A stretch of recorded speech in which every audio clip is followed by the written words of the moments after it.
ഏഴ് തൊട്ട് 8, 9 ആ വർഷം അന്ന് അരുണാചലിലായിരുന്നു പോസ്റ്റഡ് ആയിരുന്നത്.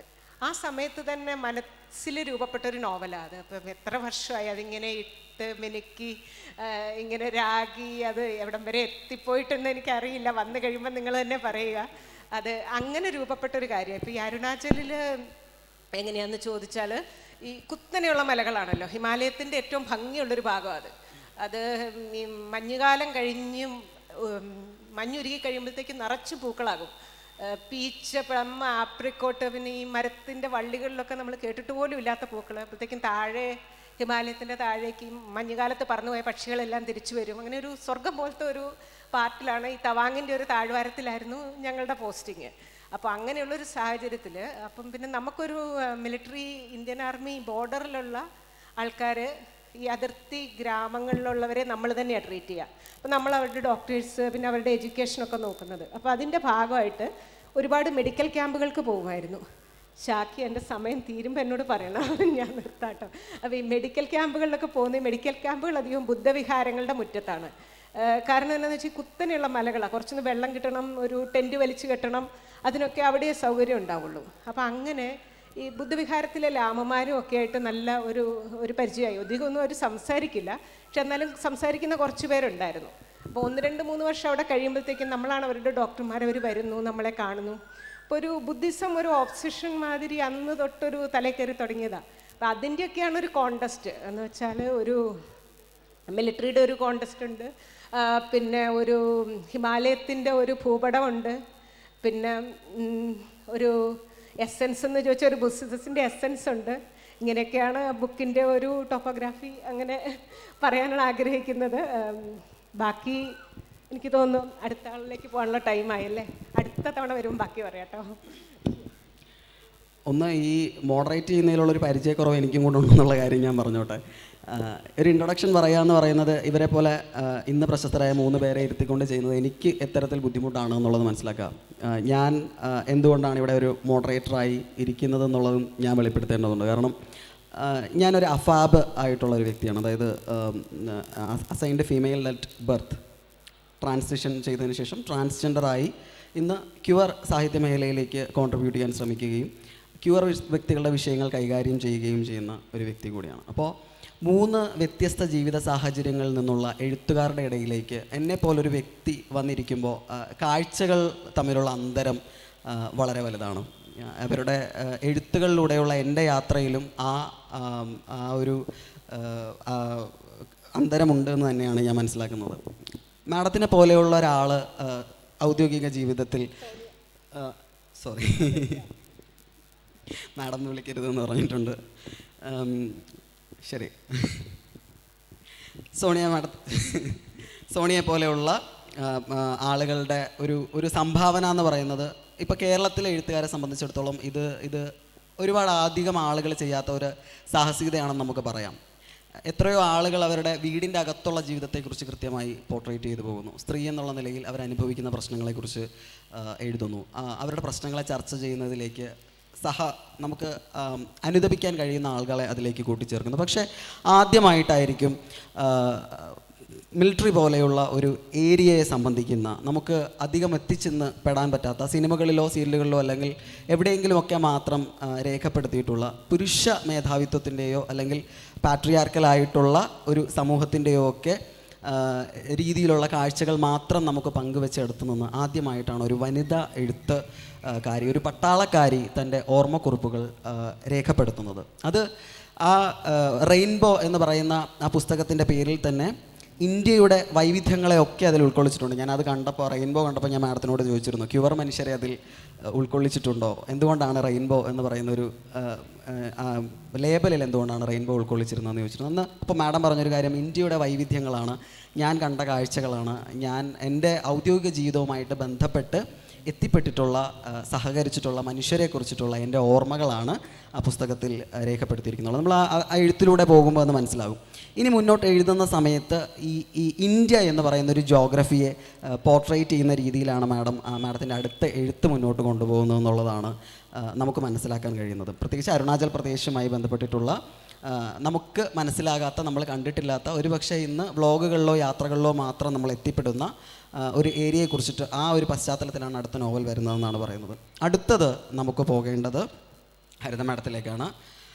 മാഡത്തിൻ്റെ ഒരു നോവലിൻ്റെ പശ്ചാത്തലം എന്ന് പറയുന്നത് ഒരു ഗ്ലോബലൈസ്ഡ് ആയിട്ടുള്ള, വളരെ യൂണിവേഴ്സൽ ആയിട്ടുള്ള ഒരു പശ്ചാത്തലത്തിൽ കേരളത്തിൽ നിന്നുള്ള ഒരു എഴുത്തുകാരി സിൻ പോലെയുള്ള ഒരു നോവൽ എഴുതുന്നു എന്നുള്ളതാണ്. അത് ഒരുപക്ഷെ മലയാളത്തിൽ അധികം ചർച്ച ചെയ്യപ്പെടേണ്ടതും ഇന്ന് ലോകത്തിലേക്ക് ഏറ്റവും അധികം മലയാളികൾ ലോകത്തിൻ്റെ എവിടെയുമുണ്ട്, ചന്ദ്രനിൽ ചായക്കട നടത്തുന്നു എന്ന് പറഞ്ഞാലും അനുഭവങ്ങൾ എഴുതി ചേർത്തിട്ടുള്ളവരുടെ പട്ടികയിൽ മിഡിൽ ഈസ്റ്റ് പോലെയുള്ള ഒരു രാജ്യത്തിൻ്റെ, സിറിയ പോലെയുള്ള രാജ്യത്തിൻ്റെ പശ്ചാത്തലത്തിലൊക്കെ നോവലുകൾ എഴുതിയിട്ടുള്ള ആളുകൾ വളരെ വളരെ വിരളമാണ്. നമുക്ക് അഭിമാനിക്കാൻ കഴിയുന്ന തരത്തിൽ ഒരുപക്ഷെ ഇൻ്റർനാഷണലി തന്നെ ശ്രദ്ധിക്കപ്പെടുന്ന രീതിയിലുള്ള ഒരു കഥാവിഷ്കാരം നടത്തിയിട്ടുള്ള പ്രിയ എഴുത്തുകാരി.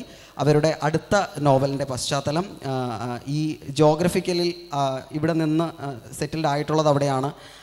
ഒരു വിശാലമായൊരു കാഴ്ച ഇത്തരം ഗ്ലോബലി ആയിട്ടുള്ള യുദ്ധം പോലെയുള്ള, വംശഹത്യ പോലെയുള്ള പ്രശ്നങ്ങളിലേക്കുള്ള കാഴ്ച എങ്ങനെയാണ്, ആ ഉൾക്കാഴ്ച എങ്ങനെയാണ് അക്ഷരങ്ങളിലേക്ക് പകർത്തുന്നത് തുടങ്ങിയ കാര്യങ്ങളാണ് നമ്മൾ മാഡത്തിൽ നിന്ന് കൂടുതലും കേൾക്കാൻ ആഗ്രഹിക്കുന്നത്. ഒപ്പം അതിനോട് കൂട്ടിച്ചേർക്കുന്നൊരു ചോദ്യം, ഇന്ത്യൻ പൊളിറ്റിക്സിൻ്റെ, രാഷ്ട്രീയത്തിൻ്റെ ആസ്പെക്റ്റിൽ ഈ രാഷ്ട്രീയത്തെ എങ്ങനെയാണ് ചേർത്ത് വായിക്കുന്നത് എന്നുകൂടി ഒന്ന് പറയുമെന്ന് വിചാരിക്കും. എല്ലാവർക്കും എൻ്റെ നമസ്കാരം.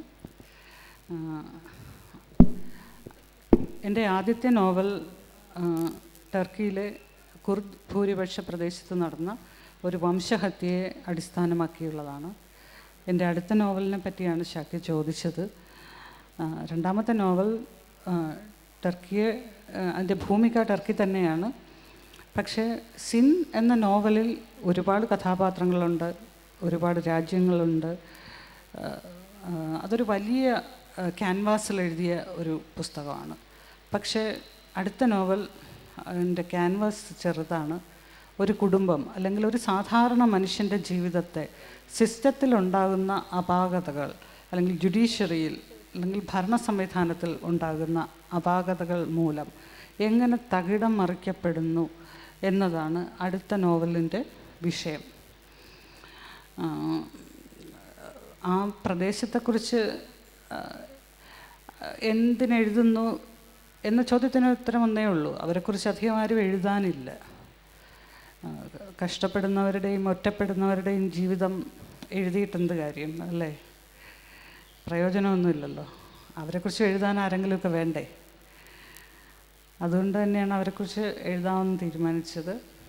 ഇന്ത്യയുടെ, ഞാനിത് പലതവണ ആവർത്തിച്ചിട്ടുള്ള വാചകമാണ്, ഇന്നത്തെ ടർക്കിയാണ് നാളത്തെ ഇന്ത്യ. അവിടുത്തെ താറുമാറായ ജുഡീഷ്യൽ സിസ്റ്റം, ഭരണ സംവിധാനം, അഴിമതികൾ,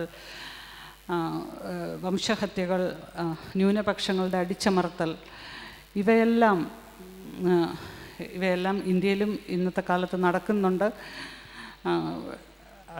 അതിൻ്റെ കുറച്ചുകൂടെ വലിയൊരു കാഴ്ചയാണ് ടർക്കിയിൽ കാണുന്നത്.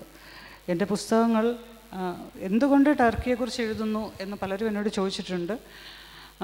അതൊരു വാണിംഗ് ആണ്. നിങ്ങൾ ഈ പുസ്തകത്തിൽ കാണുന്നത് നമ്മുടെ നാട്ടിലും സംഭവിക്കും, അധികം താമസിയാതെ തന്നെ എന്ന് പറയുന്നൊരു താക്കീത്. Thank you. ഒന്നുകൂടി ഒരു കാര്യം കൂടി ചോദിച്ചോട്ടെ. യുദ്ധം പോലെയുള്ള അല്ലെങ്കിൽ വംശഹത്യകൾ പോലെയുള്ള അല്ലെങ്കിൽ കലാപങ്ങൾ പോലെയുള്ള കാര്യങ്ങൾ സംഭവിക്കുമ്പോൾ അത് ഏറ്റവും അധികം ബാധിക്കുന്നത് സ്ത്രീകളെയും കുട്ടികളെയുമാണ്. നമ്മൾ നേരത്തെ ചർച്ച ചെയ്തിരുന്നു. അതിൽ ഒരു പുരുഷൻ്റെ പൊളിറ്റിക്സ് എന്ന് പറയുന്നത് എടുത്തു പറയുമ്പോൾ ബാധിക്കപ്പെടുന്ന മനുഷ്യരെക്കുറിച്ച് അവർ കൂടുതൽ സംസാരിക്കുന്നതിന് താല്പര്യം പ്രകടിപ്പിക്കാറില്ല എന്ന് തോന്നിയിട്ടുണ്ടോ? അങ്ങനെ ഉണ്ടെങ്കിൽ ഏതൊക്കെ ഏരിയകളായിരിക്കും ഇനിയും കൂടുതൽ എക്സ്പ്ലോർ ചെയ്യേണ്ടത് അല്ലെങ്കിൽ എഴുത്തിൻ്റെ മേഖലയിലൂടെ നമ്മൾ പുറം ലോകത്തിലേക്ക് കാണിക്കേണ്ടത് എന്നുകൂടിയൊന്നും പറയാം. പുരുഷന്മാർ കൂടുതൽ രാജ്യസ്നേഹം അല്ലെങ്കിൽ യുദ്ധങ്ങളിൽ പ്രകടിപ്പിക്കുന്ന ധീരത, ആയുധങ്ങൾ, വാഹനങ്ങൾ, ടെക്നിക്സ്, അങ്ങനെയുള്ള കാര്യങ്ങളാണ് കൂടുതലും. സ്ത്രീകളും കുട്ടികളുമാണ് എല്ലാ യുദ്ധങ്ങളിലെയും ഇരകൾ. അതിനെക്കുറിച്ച് ആര് സംസാരിക്കുന്നു?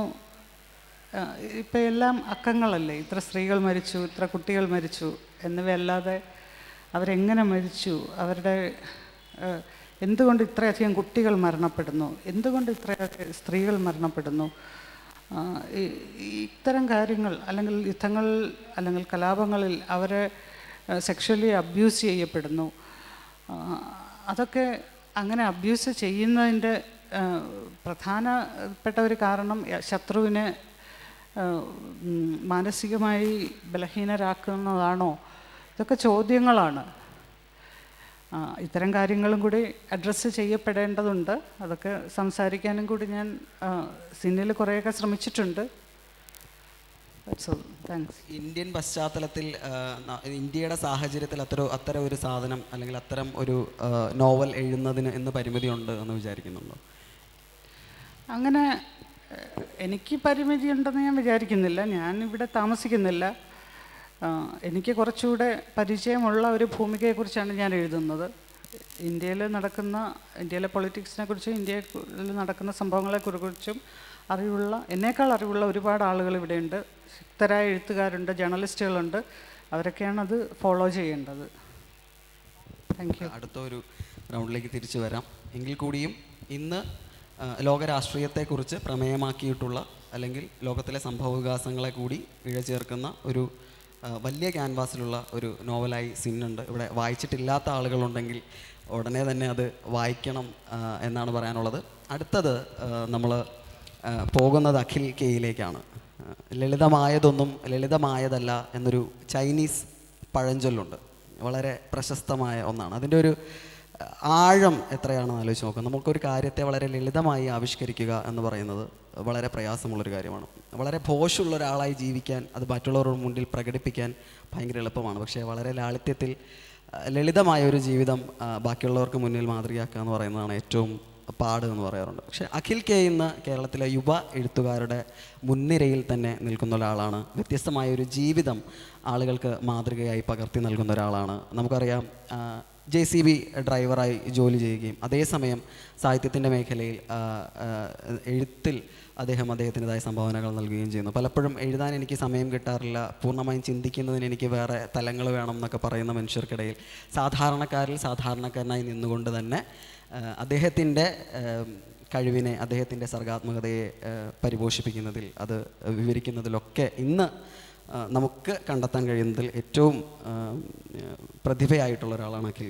അഖിലിൻ്റെ നോവലുകളുടെ പശ്ചാത്തലം പലപ്പോഴും കേരളം എന്ന് പറയുന്ന ജോഗ്രഫി ആയിട്ട്, അതാണ് ഞാൻ 3 ജോഗ്രഫി, ഒന്ന് ലോകം, ഇന്ത്യ, കേരളം എന്നീ 3 ജോഗ്രഫിയുടെ ആസ്പെക്റ്റിലാണ് ഞാനിതിനെ പെട്ടെന്ന് വിശദീകരിക്കാൻ ആഗ്രഹിക്കുന്നത്. അപ്പോൾ കേരളത്തിൻ്റെ പശ്ചാത്തലത്തിൽ വരുന്ന സമയത്ത് നമ്മുടെ സാംസ്കാരികമായ പാരമ്പര്യങ്ങൾ നിൽക്കുന്ന തെയ്യം പോർട്രേറ്റ് ചെയ്തുകൊണ്ടാണ് ഒരു നോവൽ വന്നിട്ടുള്ളത്. ഇനി വരുന്നതും അതുമായിട്ട് ബന്ധപ്പെട്ടുള്ളത് തന്നെയാണെന്ന് അഖിൽ എന്നോട് നേരത്തെ പറഞ്ഞിരുന്നു. അഖിലിൻ്റെ കഥാപശ്ചാത്തലങ്ങളിൽ വരുന്ന തെയ്യം എന്ന് പറയുന്നത് നോവലും ജീവിതവും എന്ന ടൈറ്റിലേക്ക് നമ്മൾ ഇഴചേർക്കുമ്പോൾ എങ്ങനെയാണ് അഖിലിൻ്റെ ജീവിതത്തിലേക്ക് തെയ്യം വരുന്നത്, എങ്ങനെയാണ് അഖിൽ അത് ആവിഷ്കരിക്കുന്നതിൽ ഈ എൻ്റെ പ്ലോട്ടിൽ ഈ ഒരു മേഖല തന്നെ പ്രത്യേകം തിരഞ്ഞെടുക്കുന്നതിൽ എന്തൊക്കെ കാര്യങ്ങളാണ് ഘടകങ്ങളായിട്ടുള്ളത് നോക്കി. ഈ വേദിയിൽ ഇരിക്കുന്നതിലും നിങ്ങളോട് സംസാരിക്കാൻ സാധിക്കുന്നതിലും വലിയ സന്തോഷമുണ്ട്. ആമുഖമായി തന്നെ അത് നിങ്ങൾ ഓരോരുത്തരോടും പ്രകടിപ്പിക്കട്ടെ. പൊതുവെ ഒരു എഴുത്തുകാരൻ അല്ലെങ്കിൽ ഒരു എഴുത്തുകാരി നേരിടുന്ന 2 പ്രധാന ചോദ്യങ്ങൾ, അല്ലെങ്കിൽ അവർക്ക് ഏറ്റവും പ്രിയപ്പെട്ട 2 ചോദ്യങ്ങളിൽ ഒന്നാണ്, എൻ്റെ കയ്യിലൊരു കഥയുണ്ട്, അത് നിങ്ങൾ എഴുതാമോ? ഒരു വളരെ പ്രിയപ്പെട്ടൊരു ചോദ്യമാണ്. അത് കഴിഞ്ഞാൽ ഏതൊരു എഴുത്തുകാരനും ഇഷ്ടപ്പെടുന്ന ഒരു ചോദ്യമായിരിക്കും, ഇപ്പോൾ എന്ത് കഥയാണ് എഴുതിക്കൊണ്ടിരിക്കുന്നത്, അല്ലെങ്കിൽ എഴുതിക്കൊണ്ടിരിക്കുന്ന പുതിയ നോവലിൻ്റെ വിഷയം എന്താണ് എന്നുള്ള ചോദ്യം. അപ്പോൾ പൊതുവെ ഇങ്ങനെ തെയ്യത്തിൻ്റെ കഥയാണ് എഴുതുന്നതെന്ന് ചോദിക്കുമ്പോൾ ആൾക്കാർ മിക്കവാറും പേർ ചോദിക്കുന്ന കാര്യമാണ്, വീണ്ടും തെയ്യം തന്നെയാണോ എഴുതുന്നത് എന്നുള്ള കാര്യം. ഇപ്പോൾ ഞാൻ തെയ്യത്തിൻ്റെ തലസ്ഥാനം എന്ന് പറയാവുന്ന സ്ഥലത്ത് നിന്നാണ് വരുന്നത്, കണ്ണൂരിൽ നിന്നാണ് വരുന്നത്. അവിടെ നിന്നും വരുന്ന ഒരാൾക്ക് തെയ്യത്തെക്കുറിച്ച് എഴുതുക എന്ന് പറയുന്നത് ഒരു മത്സ്യത്തിന് പുഴയെക്കുറിച്ച് വിവരിക്കുന്നത് പോലെയോ ഒരു ആനക്ക് ചങ്ങലയെക്കുറിച്ച് വിവരിക്കുന്ന പോലെയാണ്. വളരെ ലളിതമാണ് എന്ന് നമുക്ക് പുറത്തുനിന്ന് തോന്നാം. അപ്പോൾ നമ്മുടെ സേഫ് സോണിലുള്ള ഒരു കാര്യം ചെയ്യുന്നു, അല്ലെങ്കിൽ നമുക്ക് വളരെ പരിചിതമായ ഒരു കാര്യം എഴുതാൻ എളുപ്പമുണ്ട് എന്നതുകൊണ്ടല്ല സത്യത്തിൽ തെയ്യം എഴുതാനായി തിരഞ്ഞെടുക്കുന്നത്.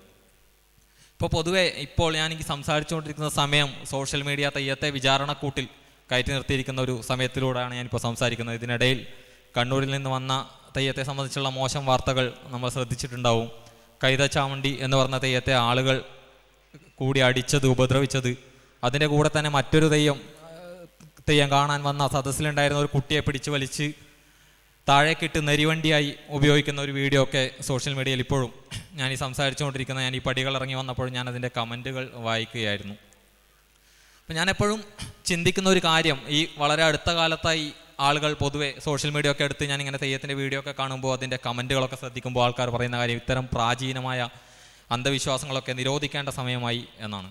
അതിനുള്ള വകകൾ, അല്ലെങ്കിൽ അവർക്ക് ഇത്തരം കമൻറ്റുകൾ, നമ്മളും വേറെ ആളുകളല്ല, നമ്മളും തന്നെയാണ് ആ കമൻ്റ് ഇടുന്ന ആളുകൾ, നമ്മളാണല്ലോ കേരളത്തിലുള്ള, അതിനുള്ള വക തെയ്യത്തിൻ്റെ ഭാഗത്ത് നിന്ന് ഈ അടുത്ത കാലത്തായി ഉണ്ടായി വരുന്നുണ്ട്.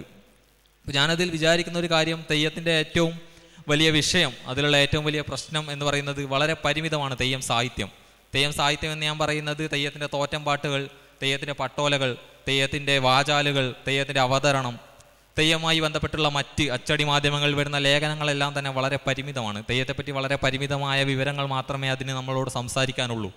അപ്പോൾ സ്വാഭാവികമായും തെയ്യം കാണുന്നവരും തെയ്യക്കാരൻ തന്നെ വിചാരിക്കുന്നത് തെയ്യം അരങ്ങിലെത്തിയാലുള്ള പ്രകടനം, ആ സമയത്ത് കിട്ടുന്ന വളരെ കുറച്ച് മണിക്കൂറുകൾ മാത്രമാണ് തെയ്യത്തിന് ആകെ മനുഷ്യരോട് സംവദിക്കാനുള്ളത്. അപ്പോൾ അതാണ് ഇന്ന് തെയ്യത്തിനുള്ള ഏറ്റവും വലിയ പ്രശ്നങ്ങൾ, ഇന്ന് തെയ്യം നേരിട്ടുകൊണ്ടിരിക്കുന്ന അപജയം എന്ന് പൊതുവെ ആൾക്കാർ വിജയിക്കുന്ന, അല്ലെങ്കിൽ തെയ്യം നേരിടുന്ന പ്രധാന പ്രശ്നങ്ങളിലൊന്ന് തെയ്യം സാഹിത്യത്തിൻ്റെ ഈ പരിമിതികൾ ആണ് എന്ന് എനിക്ക് തോന്നുന്നു. അപ്പോൾ കാരണം തെയ്യത്തിൻ്റെ ഏതൊരു സാഹിത്യ രൂപം എടുത്താലും, അല്ലെങ്കിൽ തെയ്യത്തിൻ്റെ സംസാരമായാലും തെയ്യത്തിൻ്റെ അരങ്ങിലെത്തിയുള്ള പ്രകടനമായാലും എല്ലാം വളരെ പരിമിതമാണ്. അതിന് ആൾക്കാരോട് സംവദിക്കാനുള്ള ശേഷി, അതിൻ്റെ വലിപ്പം വളരെ പരിമിതമാണ്.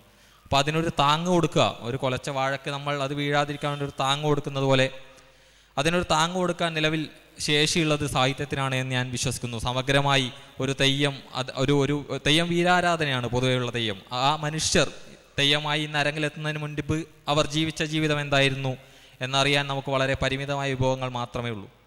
തെയ്യം ലേഖനങ്ങളൊക്കെ ഒരു കുറ്റിക്ക് ചുറ്റും കിടന്ന് കറങ്ങുന്നതായിട്ടാണ് എപ്പോഴും അനുഭവപ്പെട്ടിട്ടുള്ളത്. അപ്പോൾ വിശാലമായി എന്തായിരുന്നു ആ തെയ്യത്തിൻ്റെ കഥ എന്നുള്ള രീതിയിൽ ആ ഒരു തരത്തിൽ തെയ്യം എഴുത്തിനെ സമീപിക്കാനും തെയ്യത്തിൻ്റെ സാഹിത്യം വിപുലമായ ഒരു ശ്രദ്ധ തെയ്യത്തിലേക്ക് ക്ഷണിക്കാനും എൻ്റെ എഴുത്തുകൾ കൊണ്ട് സാധിക്കണമെന്നുള്ള ഉദ്ദേശത്തിലാണ് തെയ്യം എഴുത്തിലേക്ക് തുടക്കത്തിൽ തന്നെ തിരിഞ്ഞത്. അപ്പോൾ ഇനി വരാനിരിക്കുന്ന പുതിയ എഴുത്തും ആ തരത്തിലാണ്. കേരളത്തിൻ്റെ ചരിത്രത്തിൽ പൊതുവെ സവർണ രാജവംശങ്ങളാണ് എങ്ങും ഉണ്ടായിട്ടുള്ളത്. ഒരേ ഒരു അവർണ രാജവംശം കേരളത്തിൻ്റെ ചരിത്രത്തിൽ ഉണ്ടായിട്ടുള്ളത് കണ്ണൂരിലുള്ള മന്ദനാർ എന്ന് പറഞ്ഞ രാജവംശമാണ്. പക്ഷെ ആ മന്ദനാർ രാജവംശത്തിൽപ്പെട്ട രാജാക്കന്മാർ ബ്രിട്ടീഷ് ഭരണകൂടത്തിന് കരമടച്ചതിൻ്റെ രസീതുകൾ ഒക്കെയായി വളരെ വളരെ ചെറിയ അറിവുകൾ മാത്രമാണ് അവരെക്കുറിച്ചുള്ളത്. തെയ്യം സാഹിത്യത്തിൽ, അല്ലെങ്കിൽ തെയ്യത്തിൻ്റെ തോറ്റം പാട്ടുകളിൽ, പട്ടോലകളിൽ, തെയ്യത്തിൻ്റെ വാചാലുകളിൽ മാത്രമാണ് ഈ രാജവംശം, ഒരു അവർണരായ, അല്ലെങ്കിൽ ഒരു തീയ രാജവംശമായിരുന്നു മന്ദനാർ. ഒരു തീയ രാജവംശം ഉയർന്ന ജാതിയിലുള്ള സവർണരായ ആളുകളെ ഭരിച്ച് ഒരു ഇടക്കാലത്ത് കേരളത്തിൻ്റെ ചരിത്രത്തിൽ നിലനിന്നിരുന്നുള്ളത് പുറത്ത് അധികം ചർച്ച ചെയ്തിട്ടില്ലാത്ത, അറിയപ്പെടാത്ത ഒരു ചരിത്ര വസ്തുതയാണ്. അപ്പോൾ അതിലേക്ക് ഉള്ള വിവരങ്ങളെല്ലാം തന്നെ ഇന്ന് കെട്ടിയാടപ്പെടുന്ന സന്ദർഭങ്ങളിലുള്ള വളരെ കുറച്ച് വിവരങ്ങൾ മാത്രമാണ്. കതിവനൂർ വീരൻ്റെ തോറ്റംപാട്ടിലൊക്കെയുള്ള ആ കതിവനൂർ വീരൻ്റെ തോറ്റംപാട്ടിൽ ഏറ്റവും ശക്തമായ ഒരു ചരിത്രത്തിലേക്കുള്ള ഒരു വെളിച്ചം വീശുന്ന ഒരു ഏട് കതിവനൂർ വീരൻ മന്ദനാറുമായി സംവദിക്കുന്ന, അല്ലെങ്കിൽ മന്ദനാറെ കാണുന്ന ഒരു ഭാഗം ആണ്. പക്ഷെ അത്തരത്തിലുള്ള വിവരങ്ങൾ കേരളത്തിൻ്റെ മുഖ്യധാരയിലുള്ള ചരിത്രം എല്ലാ കാലത്തും അവഗണിച്ചിട്ടുള്ളതാണ്. അപ്പോൾ അത്തരം വിഷയങ്ങളിലേക്ക് തെയ്യം പശ്ചാത്തലമായി എങ്ങനെ ഒരു അന്വേഷണം പോലെ കടന്നെല്ലാം അതിലൂടെ തെയ്യം സാഹിത്യത്തിന് എന്തെല്ലാം സംഭാവനകൾ ചെയ്യാൻ സാധിക്കും എന്ന തരത്തിലുള്ള ഗൗരവമായൊരു അന്വേഷണമാണ് ഓരോ നോവലിനെയും കാണുന്നത്. ആ തരത്തിൽ തന്നെയാണ് പുതിയ എഴുത്തിനെയും ആ തരത്തിൽ തന്നെയാണ് സംവിധാനം ചെയ്യാൻ പോകുന്നത്, എഴുതിക്കൊണ്ടിരിക്കുന്നതും അങ്ങനെയാണ്. ഈ മൂന്ന് എഴുത്തുകാരെയും നമുക്ക് ഏകോപിപ്പിക്കാൻ പറ്റുന്ന ഒരേ ഒരു സ്ഥലമാണ്, ഞാൻ നേരത്തെ പറഞ്ഞ പോലെ ജോഗ്രഫി വെച്ചുകൊണ്ടാണ് നമ്മൾ ഇവർ മൂന്ന് പശ്ചാത്തലത്തിൽ ചെയ്യുന്ന ആളുകളെയും നമ്മൾ നിങ്ങളുടെ മുന്നിലോട്ട് അവതരിപ്പിക്കാൻ. പ്രത്യേകിച്ച് എനിക്ക് തോന്നിയ ഒരേ ഒരു കണക്ഷൻ അതാണെന്നുള്ളതാണ് സത്യം. മാഡത്തിൻ്റെ സോണിയയിലേക്ക് വീണ്ടും തിരിച്ചു വരുമ്പോൾ എഴുത്ത് ഒരു ഔദ്യോഗികമായ കാര്യങ്ങളെക്കുറിച്ച് എഴുതുന്നുണ്ടല്ലോ. അപ്പോൾ അത്തരം അനുഭവക്കുറിപ്പുകൾ എഴുതുന്ന സമയത്ത് ഒരു വ്യക്തി എന്നുള്ള നിലയിൽ, ഒരു സ്ത്രീ എന്നുള്ള നിലയിൽ, അല്ലെങ്കിൽ പ്രണയത്തെ ഒരു എഴുത്തുകാരി എന്നുള്ള നിലയിലൊക്കെ എങ്ങനെയാണ് ഈ ഓർമ്മക്കുറിപ്പുകളിൽ, അനുഭവങ്ങളിൽ, ഇനി വരാൻ പോകുന്ന നോവലിൽ ഒക്കെ എഴുതി ചേർക്കാൻ പോകുന്നതെന്ന് എനിക്കൊരു ക്യൂരിയോസിറ്റി ഉണ്ട് പേഴ്സണലി. അതിനെ എങ്ങനെ നോക്കിക്കാണുന്നു എന്നുള്ളത്. അതുകൂടാതെ ജീവിതത്തിൽ ഇന്ന് നമ്മൾ കണ്ടുകൊണ്ടിരിക്കുന്ന മനുഷ്യരെ ഏതൊക്കെ രീതിയിലാണ് സോണിയെ ബാധിച്ചിട്ടുള്ളത് എന്നുകൂടി കേൾക്കാൻ എനിക്ക് താല്പര്യമുണ്ട്. എന്തെങ്കിലും ഒരു എക്സ്പീരിയൻസ് കൂടി ചേർത്ത് പറയുകയാണെങ്കിൽ അതെങ്ങനെയാണ് പിന്നീട് എഴുത്തിലേക്ക് പകർത്തിയതെന്നും കൂടി പറയുകയാണെങ്കിൽ കുറച്ചും കൂടി. ഒരു കുടുങ്ങുന്ന ചോദ്യമായി പോയില്ലേ. ഷാക്കിയ, ഇന്ത്യൻ റെയിൻബോ അനുഭവക്കുറിപ്പുകളാണ്. അപ്പം ശരിക്കും പറഞ്ഞാൽ എൻ്റെ ചട്ടക്കൂടുകളിൽ നിന്നുകൊണ്ട് ഞാൻ കണ്ടൊരു കാഴ്ചയാണ്. ഈ നമ്മൾ പോകുമ്പം അതങ്ങനെ ഒരു വലിയൊരു സാംസ്കാരിക ഡെപ്ത് അതിനുണ്ട്. ഇന്ത്യയുടെ ഇതാണ്, ഇന്ത്യയെ കണ്ടെത്തലാണ്, ഇതാണെന്നൊന്നും പറയാൻ പറ്റില്ല. ഞാൻ പോണ വഴിയിൽ ഞാൻ കണ്ട മനുഷ്യർ, ഓക്കെ, മനുഷ്യരെ പറ്റി ചോദിച്ചിട്ടുണ്ട്. അത് മനുഷ്യരൊരു വളരെ നമ്മൾ കാണുമ്പോഴാണ് മനസ്സിലാക്കുക. അല്ലെങ്കിൽ എല്ലാത്തിലും ഇന്ന് എന്നോട് രാവിലത്തെ സെഷൻ്റെ ഇടയ്ക്ക് ഒരു ചോദ്യം ഉണ്ടായി, ഈ പട്ടാളക്കാരൊക്കെ ഭയങ്കര പരുക്കം മനുഷ്യന്മാരല്ലേ അല്ലേ, അങ്ങനെ ഒരു ചോദ്യം. ഞാൻ പറഞ്ഞു അല്ലേ അല്ല. അപ്പം അതിൽ നിന്ന് ബുക്കിൽ നിന്ന് വായിച്ചിട്ടുള്ളൊരു കോട്ട്, അപ്പം റെയിൻബോയിൽ നിന്ന് വായിച്ചൊരു കോട്ട് വെച്ചിട്ട് അത് ചോദിച്ചത്. അങ്ങനെയല്ല ഞാൻ കണ്ടത്. ഞാൻ കണ്ടത് ഇത്തിരി കുഴിച്ചു കഴിഞ്ഞാൽ സ്നേഹം കണ്ടെത്താം എല്ലാ മനുഷ്യരുടെ ഉള്ളിൽ നിന്നുള്ള ഒരു ഫീലിംഗാണ് കണ്ടത്. അത് പട്ടാളക്കാരാണേലും മരുഭൂമിയുടെ അങ്ങേയറ്റത്ത് ജീവിക്കുന്ന മരുഭൂമി ഗോത്രക്കാരാണെങ്കിലും അത് തന്നെയാണ് കണ്ടത്. അപ്പം ഈ മരുഭൂമിയിൽ ജീവിക്കുന്ന ഈ ബിഷ്ണോയികളെന്ന് പറഞ്ഞൊരു വർഗ്ഗക്കാരുണ്ട്. നമ്മൾ റെയിൻബോയുടെ 1ാമത്തെ ചാപ്റ്ററിൽ അവരെ പറഞ്ഞിട്ടുണ്ട്. അപ്പം നമ്മളിങ്ങനെ ലോങ് റൂട്ട് മാർച്ച് ഉണ്ടാകും.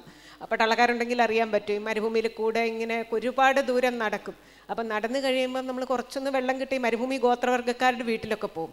അപ്പം ഞാൻ കണ്ടിട്ടുള്ളൊരു കാഴ്ചയാണ്, ഒരു ബിഷ്ണോയി സ്ത്രീ ഇങ്ങനെ ഒരു മുലയിൽ നിന്ന് മാൻകുഞ്ഞിനെയും ഒരു മുലയിൽ നിന്ന് സ്വന്തം കുഞ്ഞിനെയും പാലൂട്ടുക, എന്നുവെച്ചാൽ അമ്മ മരിച്ചുപോയ ഒരു മാൻകുഞ്ഞിനെ വളർത്തുക, അങ്ങനത്തെ കാഴ്ചകൾ. അപ്പോൾ ഈ സ്നേഹം എന്ന് പറഞ്ഞാൽ നമ്മൾ ഈ മനുഷ്യന്മാരിൽ മാത്രം ഒതുക്കുന്നത് പോലും അല്ല, അതിൻ്റെ അപ്പുറത്തെ സ്നേഹം. നമ്മൾ ഏറ്റവും പരുക്കന്മാരെന്ന് വിചാരിക്കും. ഈ മരുഭൂമി ജീവിക്കുന്ന മനുഷ്യരാണ്, അവർക്ക് വെള്ളമില്ല, അവർക്ക് വസ്ത്രങ്ങൾ അവർ ശരിക്കും കഴുകാറില്ല പക്ഷെ അങ്ങനെയുള്ളൊരു മനുഷ്യന്മാരുടെ ഇടയിൽ നിന്നാണ് നമ്മൾ ഈ സ്നേഹത്തിൻ്റെ ഏറ്റവും അൾട്ടിമേറ്റ് എന്ന് പറയുന്നത്. നമ്മൾ പറയില്ലേ, രക്തം വെളുത്ത് പോയതാ മുലപ്പാലെന്ന്, സ്നേഹം കാരണം അമ്മയുടെ രക്തം വെളുത്തതാ മുലപ്പാലെന്ന് പറയുമ്പോൾ ആ രീതിയിലുള്ള മനുഷ്യന്മാരുടെ അടുത്തുനിന്ന് അങ്ങനെ മനുഷ്യരെന്ന് പറയുന്നവരെ വിശ്വസിക്കാമെന്നാണ് എനിക്ക് തോന്നുന്നത് കേട്ടോ. ഏത് പ്രതികൂല സാഹചര്യങ്ങൾ ശരിക്കും കണ്ടു കഴിഞ്ഞാൽ ബുദ്ധിമുട്ടുള്ള സമയത്ത് കൂടുതൽ സ്നേഹം ഉണ്ടാകുന്ന മനുഷ്യരാണ് ഞാൻ കണ്ടിട്ടുള്ളത്. ഏറ്റവും ടഫായിട്ടുള്ള ഈവൻ യുദ്ധഭൂമിയിൽ പോലും മനുഷ്യന്മാരെ തമ്മി ബന്ധിപ്പിക്കുന്ന ഈ സ്നേഹത്തിൻ്റെ ഒരു നൂലുണ്ട്. ഞാൻ എൻ്റെ ആദ്യത്തെ പോസ്റ്റിങ് ഞാൻ പട്ടാളത്തിൽ ജോയിൻ ചെയ്തത്, ഞാൻ ശരിക്കും യുദ്ധത്തിന് ഒരുങ്ങി നിൽക്കുന്ന ഒരു യൂണിറ്റിലേക്കാണ് പോയത്, സ്ട്രൈക്ക് കോറിൻ്റെ ഭാഗമായിട്ട്. അന്ന് ഓപ്പരാക്രമിൻ്റെ ടൈമായിരുന്നു. അപ്പം നമ്മുടെ പാർലമെൻറ്റ് അറ്റാക്കിൻ്റെ ഭാഗമായിട്ട് അതിനോടുള്ളൊരു ഇതായി നമ്മൾ ഇന്ത്യൻ ആർമി മുഴുവൻ മരുഭൂമിയിലേക്ക് പോയൊരു സമയമാണ്. അപ്പം നമ്മളിങ്ങനെ ഏകദേശം 1 വർഷത്തോളം ടെൻ്റ് അടിച്ച് എക്സ്ട്രീം ഏറ്റവും അതിർത്തിയിലാണ് ജീവിച്ചിരുന്നത്. അപ്പോൾ ആ കൂട്ടത്തിൽ ഉണ്ടായിരുന്നു. അപ്പം നമ്മൾ അന്നത്തെ ഒരു അനുഭവം പറയുകയാണെങ്കിൽ, നമ്മളന്ന് അവിടെ വെച്ചിട്ട് നമ്മൾ വിചാരിക്കും യുദ്ധത്തിന് ഒരുങ്ങി നിൽക്കുന്ന മനുഷ്യരാണ്, ഏറ്റവും പരുക്കനായിട്ടുള്ള ഒരു തരം മനുഷ്യരെയാണ് നമ്മൾ കാണാൻ പോകുന്നത്. പക്ഷെ അങ്ങനെയല്ല. ഏറ്റവും പരുക്കനിടങ്ങളിൽ പോലും സ്നേഹമുള്ള മനുഷ്യരാണ് കണ്ട. ഒരു ഉദാഹരണം പറയാം. അന്നൊരു ടെലിഫോൺ ചെയ്യാൻ പോകുന്നത് മൊബൈൽ ഫോണിന് മുമ്പിലുള്ള കാലമാണ്. അപ്പം നമ്മൾ ടെലിഫോൺ ചെയ്യാൻ വേണ്ടിയിട്ട് ടെലിഫോൺ ബൂത്ത് ഇങ്ങനെ സിഗ്നലിൻ്റെ ഒരു ഓപ്പൺ ബൂത്ത് ഉണ്ടാകും. അപ്പം നമ്മൾ അങ്ങോട്ടേക്ക് പോകുമ്പം അവിടെ ഇങ്ങനെ നമ്മളിങ്ങനെ ക്യൂ ആയിട്ട് നിൽക്കുക. എല്ലായിടത്തു നിന്നും ഡിപ്ലോയിഡ് ആയിട്ടുള്ള ഇൻഫൻട്രിക്കാർ, ആർട്ടിലറിക്കാർ, ആർമേഡ്, അങ്ങനെ എല്ലാ ആൾക്കാരും ഉണ്ടാവും അവിടെ ഇങ്ങനെ ക്യൂവിലിങ്ങനെ നിൽക്കുന്ന സമയത്ത്. അപ്പം ഓരോരുത്തരും ഇങ്ങനെ അവരവരുടെ വീട്ടിൽ വിളിക്കുകയാണല്ലോ, ഓപ്പൺ ബൂത്താണ്. ഇന്നത്തെ കാലത്തിന് ഈ മൊബൈൽ ഫോൺ തൊട്ട് മുമ്പുള്ള കാലമാണ്. അപ്പം നമുക്ക് സാറ്റലൈറ്റ് ഫോണിൻ്റെ ഒരു ഓപ്പൺ ബൂത്താണ്. അപ്പം നമുക്കിങ്ങനെ കേൾക്കാം ഇവർ പറയുന്നത്. അത് മറാഠി ആണേലും ഭോജ്പൂരി ആണേലും തമിഴാണേലും ഹിന്ദി ആണേലും ബേസിക്കലി മനുഷ്യന്മാരുടെ സങ്കടങ്ങളാണ് നമ്മൾ കേൾക്കുന്നത്. ഇപ്പോൾ ഒരാളുടെ ആണെങ്കിൽ അച്ഛൻ്റെ ആണ്ടുബലി, നീ ഒറ്റ മകനാണ്, നീയല്ലേ ആണ്ടുബലിക്ക് ബലിയിടേണ്ടത്, നീ എന്താണ്? അപ്പം പറഞ്ഞു ഈ ഡിപ്ലോയ്മെൻറ്റ് വരുമെന്ന് ആര് കണ്ടു? അപ്പം എല്ലാവരുടെയും ഒരു പിന്നെ കല്യാണം കഴിച്ച ഉടനെ പുതുപ്പെണ്ണിനെ ഇട്ടിട്ട് പോയ ഒരാളുടെ സങ്കടം, ഒരുവിധം എല്ലാം ഒരേപോലെയാണ് മനുഷ്യന്മാരുടെ സങ്കടവും. അപ്പം എൻ്റെ പേഴ്സണലായിട്ടുള്ളൊരു എക്സ്പീരിയൻസ് എന്ന് പറഞ്ഞാൽ, ഞാൻ ഇങ്ങനെ എൻ്റെ കുഞ്ഞ് പനി പിടിച്ച് കിടക്കുക. 5 മിനിറ്റ് നമുക്ക് സംസാരിക്കാൻ കിട്ടുന്ന സമയം. അപ്പോൾ ഈ 5 മിനിറ്റ് സംസാരിച്ചിട്ട് ഈ പനി പിടിച്ച് കിടക്കുന്ന കുഞ്ഞിനെ ഹസ്ബൻഡ് ഉണർത്തി വന്ന് കുഞ്ഞൊന്ന് മിണ്ടാനൊന്ന് പതുക്കെ അമ്മയെന്നൊക്കെ പറയാൻ തുടങ്ങിയപ്പോൾ 5 മിനിറ്റ് കഴിഞ്ഞു. അപ്പം എൻ്റെ പുറകിൽ നിൽക്കുന്ന അയാൾ മാറി നിന്നിട്ട് എൻ്റെ ഊഴവും കൂടെ നിങ്ങൾ എടുത്തോ എന്ന് പറഞ്ഞ് എനിക്ക് ആ ടൈമും കൂടെ തരുക. അദ്ദേഹം ആണെങ്കിലും എത്രയോ സമയം എന്ന് വെച്ചാൽ ഒരാഴ്ച കാത്തു നിന്ന്, ചിലപ്പോൾ അതിലും അധികം സമയം, യൂണിറ്റിലൊക്കെ തിരക്കുണ്ടെങ്കിൽ അതിലും അധിക സമയം കാത്തു നിന്നിട്ടാണ് ഈ ഫോൺ വിളിക്കാൻ വന്നത്. അദ്ദേഹത്തിൻ്റെ ടൈം എനിക്ക് തരുക, അതായത് എൻ്റെ കുഞ്ഞുണർന്ന് വന്നേ ഉള്ളൂ എന്ന് പുള്ളിക്ക് മനസ്സിലായി. നമ്മളൊക്കെ ഇങ്ങനെ കഠിന കാലങ്ങളിൽ കൂടുതൽ സ്നേഹം ഉണ്ടാകുന്ന മനുഷ്യരെയാണ് കണ്ടത്. അതിപ്പം നമ്മളിപ്പോൾ ഈ മരുഭൂമിയുടെ ഒരു കുടിലിൽ അവർക്ക് വെള്ളം കിട്ടാനൊക്കെ ബുദ്ധിമുട്ടാണ്. നമ്മൾ ഒരിത്തിരി വെള്ളം ചോദിച്ച് ചെന്നാൽ അവരത് തരുന്ന ആ സ്നേഹം കാണേണ്ടതാണ്. പിന്നെ അതാണല്ലേ മനുഷ്യന്മാരെ പലതരത്തിലുള്ള, പിന്നെ പ്രണയമുണ്ടോ നോവലിലെന്ന് ചോദിച്ചാലുണ്ട്. കാരണം അതൊരു എല്ലാ നോവലും മനുഷ്യബന്ധങ്ങളുടെ കഥയാണല്ലോ എല്ലാ കൃതികളും.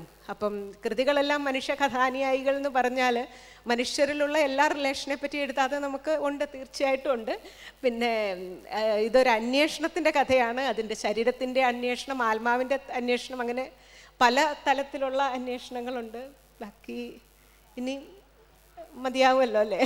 ഹരിതാ സാവിത്രിയിലേക്ക് എത്തുന്ന സമയത്ത് കഴിഞ്ഞ 2023 യാത്രാ വിവരണം എഴുതിയതിനെക്കുറിച്ച്, അതായത് മുറിവേറ്റവരുടെ പാത യൂറോപ്പിലെ രാജ്യങ്ങളിലേക്കുള്ള യാത്രയെക്കുറിച്ചിട്ടാണ്. അതിനെക്കുറിച്ച് ചോദിക്കുന്ന സമയത്ത് ഹരിതാ സാവിത്രി എന്നോട് പങ്കുവച്ചൊരു കാര്യം, അത് ശരിക്കും രാജ്യങ്ങളിലേക്കുള്ള അവരുടെ സംസ്കാരങ്ങളിലേക്കുള്ള യാത്രയായിരുന്നില്ല, അത് മനുഷ്യരിലേക്കുള്ള യാത്രയായിരുന്നു എന്ന് പറഞ്ഞിരുന്നു. അതിനെക്കുറിച്ച് കൂടുതലൊന്ന് പറയാമോ? മനുഷ്യരിലേക്കുള്ള യാത്രയാണോ, ആ യാത്രയാണോ എഴുത്തിലേക്ക് എത്തിച്ചേർന്നത് എന്നുള്ളതും കൂടി. ഹലോ, ഏഷ്യാനെറ്റ് ന്യൂസിലെ സാൻഗ്രിയ എന്ന കോളത്തിൽ വന്ന 17 ആർട്ടിക്കിളുകളുടെ സമാഹാരമാണ് മുറിവേറ്റവരുടെ പാതകൾ.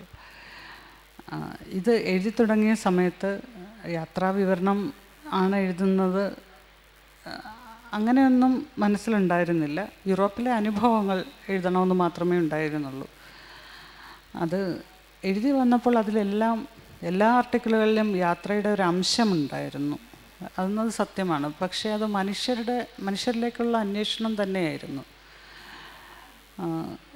എനിക്ക് ആദ്യമൊക്കെ ഞാൻ യൂറോപ്പിൽ താമസം തുടങ്ങിയ സമയത്ത് ഞാനും സ്ഥലങ്ങൾ കാണാനും മറ്റ് സ്ഥലങ്ങളിലെ ഭക്ഷണം ആസ്വദിക്കാനും ചരിത്ര സ്മാരകങ്ങൾ കാണാനും ലാൻഡ്സ്കേപ്പ് ആസ്വദിക്കാനും ഒക്കെയാണ് ശ്രമിച്ചിരുന്നത്. പക്ഷേ പിന്നീട് എനിക്കത് മടുത്തു. നഗരങ്ങളെല്ലാം ഒരുപോലെയാണ്, കെട്ടിടങ്ങളും രാജകൊട്ടാരങ്ങളും എല്ലാം ഒരുപോലെ തന്നെയാണ്. മനുഷ്യർ എല്ലായിടത്തും വ്യത്യസ്തമാണ്. രാഷ്ട്രീയം, സാമൂഹ്യസ്ഥിതി, ഇങ്ങനെയുള്ള കാര്യങ്ങളിലാണ് വ്യത്യസ്തത. അപ്പോൾ എനിക്ക് എൻ്റെ കൗതുകത്തിൻ്റെ സ്വഭാവം മാറി. അത് ഞാൻ മനുഷ്യരെക്കുറിച്ച് അന്വേഷിക്കാൻ തുടങ്ങി, മനുഷ്യരോട് കൂടുതൽ ഇടപഴകാൻ തുടങ്ങി, അവരുടെ പ്രശ്നങ്ങൾ മനസ്സിലാക്കാൻ തുടങ്ങി, അവരുടെ സങ്കടങ്ങൾ സ്വന്തമാക്കാൻ തുടങ്ങി. അങ്ങനെയാണ് മുറിവേറ്റവരുടെ പാതകൾ ഉണ്ടാകുന്നത്. അത് ഏത് വിഭാഗത്തിൽ പെടുത്തണം എന്നറിയാതെ അത് പ്രസിദ്ധീകരിച്ച സമയത്ത് നമ്മളൊന്ന് കുഴങ്ങിയിരുന്നു. അവസാനം എല്ലാ കഥകളിലും ഓരോ ചെറിയ യാത്രകളെങ്കിലും ഉള്ളതുകൊണ്ട് യാത്രാവിവരണമായി മാറി എന്ന് മാത്രം. അടുത്ത നോവലിൻ്റെ പശ്ചാത്തലം കൂടി പറയാമെന്ന് പറഞ്ഞിരുന്നു, അതിലേക്ക് നയിക്കുന്ന കാര്യങ്ങൾ കൂടി പറയാം.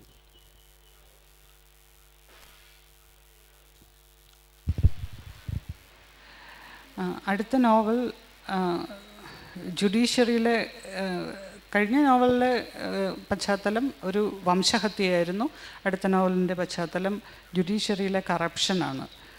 അതായത് നമുക്ക് പരിചയമുണ്ട്, നമ്മുടെ ജുഡീഷ്യൽ സിസ്റ്റവും ത്തിൻ്റെ സ്വഭാവവും മാറി വരികയാണ്. രാഷ്ട്രീയ പ്രേരിതമായ വിധികൾ ഉണ്ടാകുന്നു. ജുഡീഷ്യറിയിലുള്ള നമ്മുടെ വിശ്വാസം കുറഞ്ഞു വരുന്നു. അങ്ങനെയുള്ള ഒരു സാഹചര്യം പണ്ടേ തന്നെ ടർക്കിയിൽ നിലനിൽക്കുന്നുണ്ട്. ഗവൺമെൻറ് പറയുന്നതനുസരിച്ച് പ്രവർത്തിക്കുന്ന പാവകളാണ് ജഡ്ജസ്. അവർക്ക് ഔഡി കാറുകൾ, വിലപിടിച്ച സമ്മാനങ്ങൾ എന്നിവയൊക്കെ എല്ലാ വർഷവും ലഭിക്കുന്നുണ്ട്. ഗവൺമെൻറ് പറയുന്ന അനുസരിച്ച് നിന്നാൽ അവരെ ആദരിക്കപ്പെടും, അവർക്ക് വലിയ പൊസിഷൻസ് ലഭിക്കും, അല്ലെങ്കിൽ ഒഴിവാക്കപ്പെടും. രാജ്യദ്രോഹ കുറ്റമോ അല്ലെങ്കിൽ ടെററിസം മുതലായ വകുപ്പുകൾ ചുമത്തിയോ ജയിലിലാക്കപ്പെടാം, ഒഴിവാക്കപ്പെടാം, ജോലി നഷ്ടപ്പെടാം. അങ്ങനെയുള്ള ദുരിതങ്ങളും നേരിടുന്നതിൽ ഭേദമല്ലേ സമ്മാനങ്ങൾ വാങ്ങി ഗവൺമെൻറ്റിൻ്റെ ഓമനകളായി വലിയ സ്ഥാനമാനങ്ങൾ വഹിച്ച് സന്തോഷമായി സ്വന്തം ജീവിതം സുരക്ഷിതമാക്കുന്നത്. അതുകൊണ്ട് ആ ഒരു വഴിയാണ് പലരും തിരഞ്ഞെടുക്കുന്നത്. ഇപ്പോൾ നമുക്കും നമ്മുടെ നാട്ടിലെ ജുഡീഷ്യൽ സിസ്റ്റത്തിൻ്റെ പോക്ക് നമുക്ക് അതിനെക്കുറിച്ചൊന്ന് ചിന്തിക്കുമ്പോൾ നിങ്ങൾക്ക് മനസ്സിലാകും, ഈ പാതയിലൂടെ തന്നെയാണ് നമ്മുടെ ജുഡീഷ്യൽ സിസ്റ്റവും പോകുന്നത്. അപ്പോൾ ഇത് നമ്മളെ ഒന്നിനെയും ബാധിക്കില്ല, നമ്മളെ ബാധിക്കാത്തൊരു കാര്യമാണെന്ന് കരുതരുത്. ഏറ്റവും സാധാരണയായ മനുഷ്യൻ്റെ ജീവിതം പോലും നരകത്തിലാക്കാൻ പ്രാപ്തമായ ഒരു വിഷയമാണിത്. എൻ്റെ അടുത്ത പുസ്തകത്തിൽ കൈകാര്യം ചെയ്യുന്നതും ഈ വിഷയം തന്നെയാണ്. ജുഡീഷ്യൽ സിസ്റ്റത്തിലെ പിഴവ്, അതായത് നിയമ പാലകർ നീതിപൂർവകമായ തീരുമാനങ്ങൾ എടുത്തില്ലെങ്കിൽ അതെങ്ങനെയാണ് സാധാരണ മനുഷ്യരുടെ, സമൂഹത്തിൻ്റെ ഏറ്റവും താഴെക്കിടയിലുള്ള മനുഷ്യരുടെ ജീവിതം തകിടം മറിച്ച് കളയുന്നത് എന്നാണ് അടുത്ത നോവൽ പ്രതിപാദിക്കുന്നത്. അത് നമ്മുടെ ഇന്ത്യൻ പശ്ചാത്തലത്തിലും വളരെ റെലവൻ്റാണ്. Thank you.